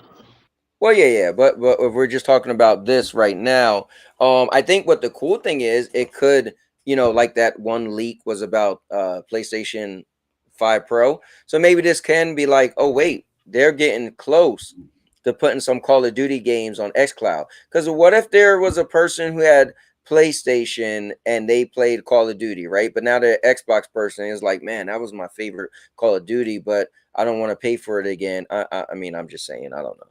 And so now it's going to be on Game Pass. So hey, now we can start playing it again. I mean, it's definitely a positive out there to be able to get games, more games. Whether I would play them or not, that's not the thing, but it's still cool that you might get some Call of Duty soon on the Game Pass. And now your mama knows. What about you, FK? What's your whole thought on this? I mean, like I said, I want to see the fruits of labor, the ABK deal. This is one of them. So yeah, bring on Call of Duty on Game Pass, because I want to see Advanced Warfare come back to life. When they put it on Game Pass. That's the one that was like Destiny, right? It was the Destiny knockoff. No, Advanced Warfare is the one. It was with the Titanfall ripoff, and it was kind of like Titanfall. No, that was what? Like Titanfall? You had abilities like Destiny. You had the Titans jump out the sky and punch the ground. Okay. No, you're thinking about Black Ops 3. We're talking about the advanced movement, Cowboy, like where you could like run on walls. Advanced Warfare, double jump. Yeah, Advanced Warfare. You had the jetpack thingy. Yeah, but where was the one with the special abilities? Was that what? That was 3. That was Black Ops 3. No, I wasn't Bro, I owned Black Ops 3. Yeah, Black Ops 3 had the abilities. No, I thought it was like Black like Ops 4 Advanced had all the Warfare or like stuff, like the barbed wire, and you trust me, I know Call of Duty. No, I'm talking about the abilities where it was like Destiny, like you would jump in the air and punch the ground, and you made like a shockwave hit the ground. Black Ops 3. Well, then what was Infinite Warfare, and what was Infinite Warfare? That was the robot one. You could be robots, and it was all laser guns and features. Yeah, and you had the abilities. You jumping out the sky, punch. That was the one that was like Destiny. You thinking about the one that was just had like abilities like the barbed wire? That was like normal human stuff. I'm talking about the one that was like supernatural superpowers, like Destiny. Black Ops 3 had abilities too. No, it didn't. Black Ops 3 had the dog. It was like human stuff that you could do in real life. Like the flame. The one guy had a flamethrower. Oh God, no! Keep Ghost away. No, fuck Ghost. That was the worst one. Yeah, trust me. It's not Black Ops 3 that had the super abilities. Like, so I'm not saying abilities. I'm talking about super, like super. You got to mix it with Ghost.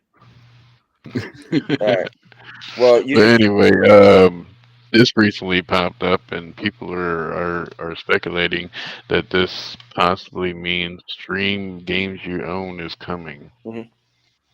But all I see is that the latest Call of Duty might be coming at Game Pass and xCloud, like the one with Modern Warfare 2, Modern Warfare 3, and Warzone. I mean, it's not a bad thing, right? No. Hey, it's cool, but I think at the same time, Microsoft needs to work on xCloud before they start, moving into more multiplayer games, especially very heavy multiplayer. Do y'all think this is Call of Duty coming to cloud, or do y'all think this is stream the games you own coming to xCloud? Dude, stream the games you own would be pretty cool. Because PlayStation's doing it, and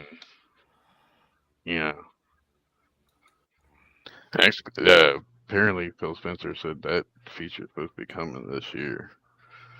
You remember how long ago he said that? You missed a subject topic, FK. So apparently, some games are actually getting mouse and keyboard support finally for xCloud. Games like State of Decay 2. Yeah. I mean, they're adding that support to xCloud. I mean, that's not. xCloud is not a bad service, man. But we need performance updates. Yeah, I agree 100%. That they need to get the servers in a stable state before they start putting a very heavy multiplayer game on there, because that's gonna make a bigger mess. Man, I mean, a lot of this mess started when like Starfield came out. Remember? It was like, man, the servers never recovered after that. And then even after that, like since like Power Worlds came to xCloud, it's like that put a detriment on it too. So it's like I feel like they need to get their priorities straight. But that's me. Okay, I think I'm trying to look this up to see. Cowboy over there trying to watch Monday Night Raw on his damn phone. No. I was just trying to find which Call of Duty was like Destiny, because I was curious if it was Black Ops 3 or if it was Black Ops 3 is the one where you can run on the walls, and you can do abilities. Mm-hmm. Yeah, but the one was with the robots and all that. Didn't you say that was the other one? Infinity Warfare was the I'm one pretty sure that's robots, Infinity War. laser guns. Because wasn't that the one with Advanced Jon Warfare, Snow? you had a jetpack and like grenades that shoot out your arm. Holy crap! What the fuck was that? Ghost, you had the dog and the alien mode or whatever. The mode with the aliens. Oh shit! The cops are Black coming Ops for me. They're like, 4, DPG, you you're had being the a console fanboy. barricades. You had the barricades, the barbed wire, the adrenaline shot. You had to do the adrenaline shot to get your health back. Don't forget Advanced Warfare. We all want to forget Advanced Warfare. You know, I think it's cool that they try to switch it up, though. I'm always cool when people try to switch things up. You know, it's all right. Well, I ain't lucky nice your stream with phone you guys. died. It was nice stream with you guys. Sorry, I was fanboying a little bit. No, that's all right. I mean, I think you just let people know, like, I'm about to go on a fanboy rant, you know. But I think it's good to let people know, like, it's so funny you play. It's so funny you played a Chucky clip before the stream went live. I literally was watching the newest episode of Chucky. Oh wow.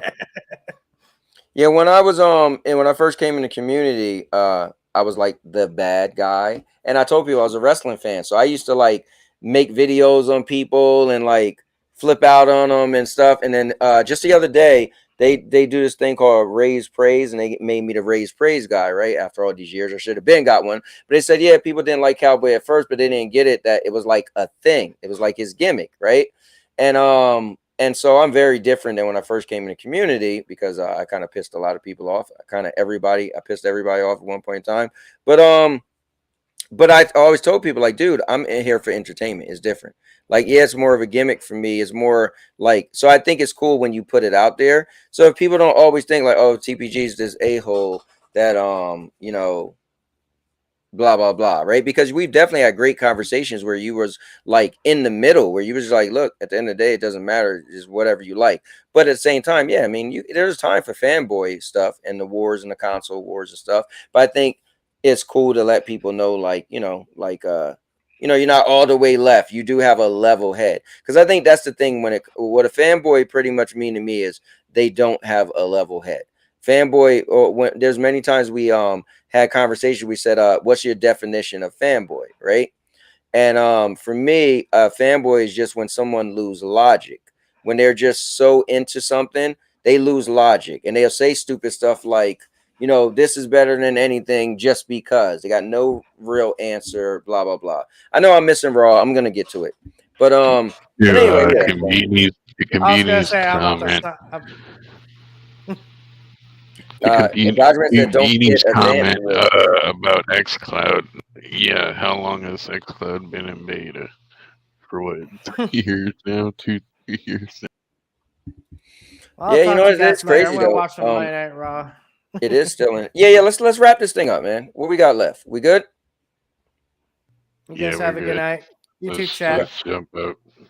All right. Well, look, guys, this was cool, man. We had a lot of people tuning in the beginning. There's still 8 people watching, so that's kind of cool. Want to thank you guys for watching. I will release my birthday video as soon as I get off. Right now, it's only for the channel members, but I'm gonna make it live as soon as I've done this. Also, got a review.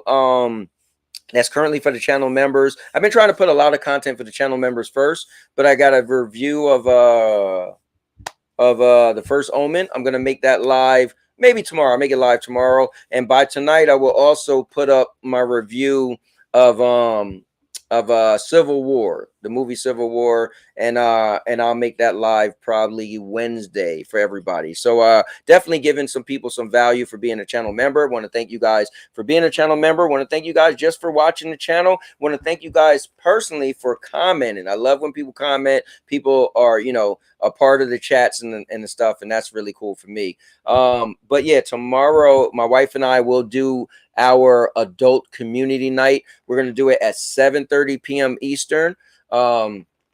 That should be cool. Remember, that's only for adults. I even make it now where it's 18 plus. So if you got an account that's under 18 plus, you got to put your age in. But yeah, that's going to be a lot of fun. We just do a raunchy stream. We're switching it up a little bit. It's not only games now. We're going to just have conversations and talks about adult stuff, right? And so it's going to be cool. And Wednesday will be We Wrestle Wednesdays, and you guys know how that goes. If you're into the WWE 2K 2024 and you got it for PlayStation 5, definitely tune in and join us, play it, be a part of it. We have titles we put up on the line. I keep a track of all the titles. It's gonna be cool. And then Thursday, I'm gonna do again, guys, my Super Show. So it's gonna be cool. Super Show is pretty much me just throwing together anything I could think of in the one show with no format. I might take workout breaks. I might you never know what's gonna happen on a Super Show. You might see me walking around my yard, but we're gonna discuss gaming. I'm gonna have videos on there, like the reality talk show videos. I'm gonna have games. We're gonna play games. It's gonna be super, meaning a super show. So guys, make sure you definitely come by for that. And yeah, I got a bunch of content just coming out.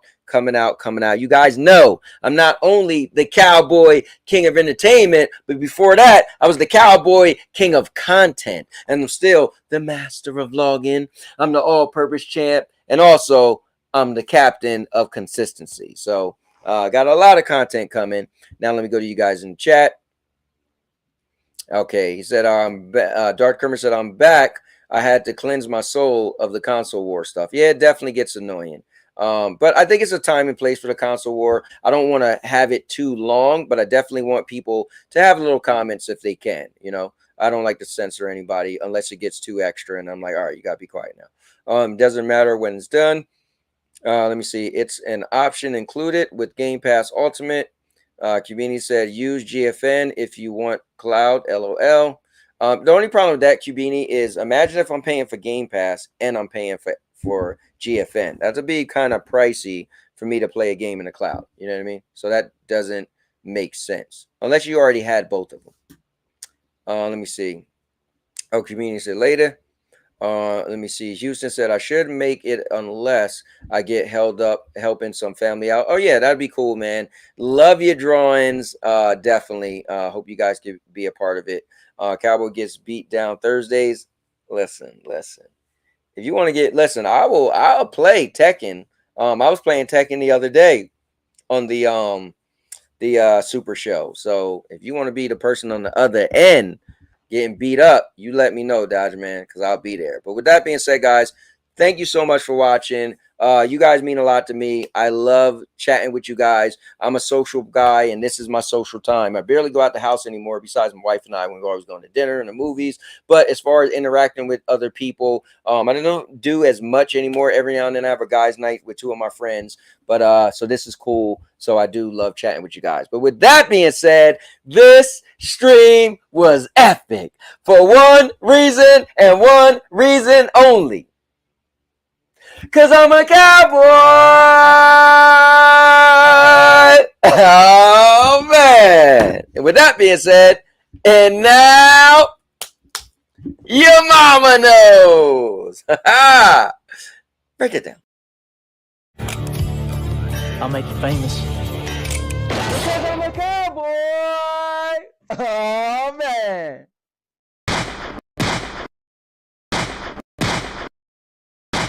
And now your mama knows. Bruce Unleash the baby god dragon!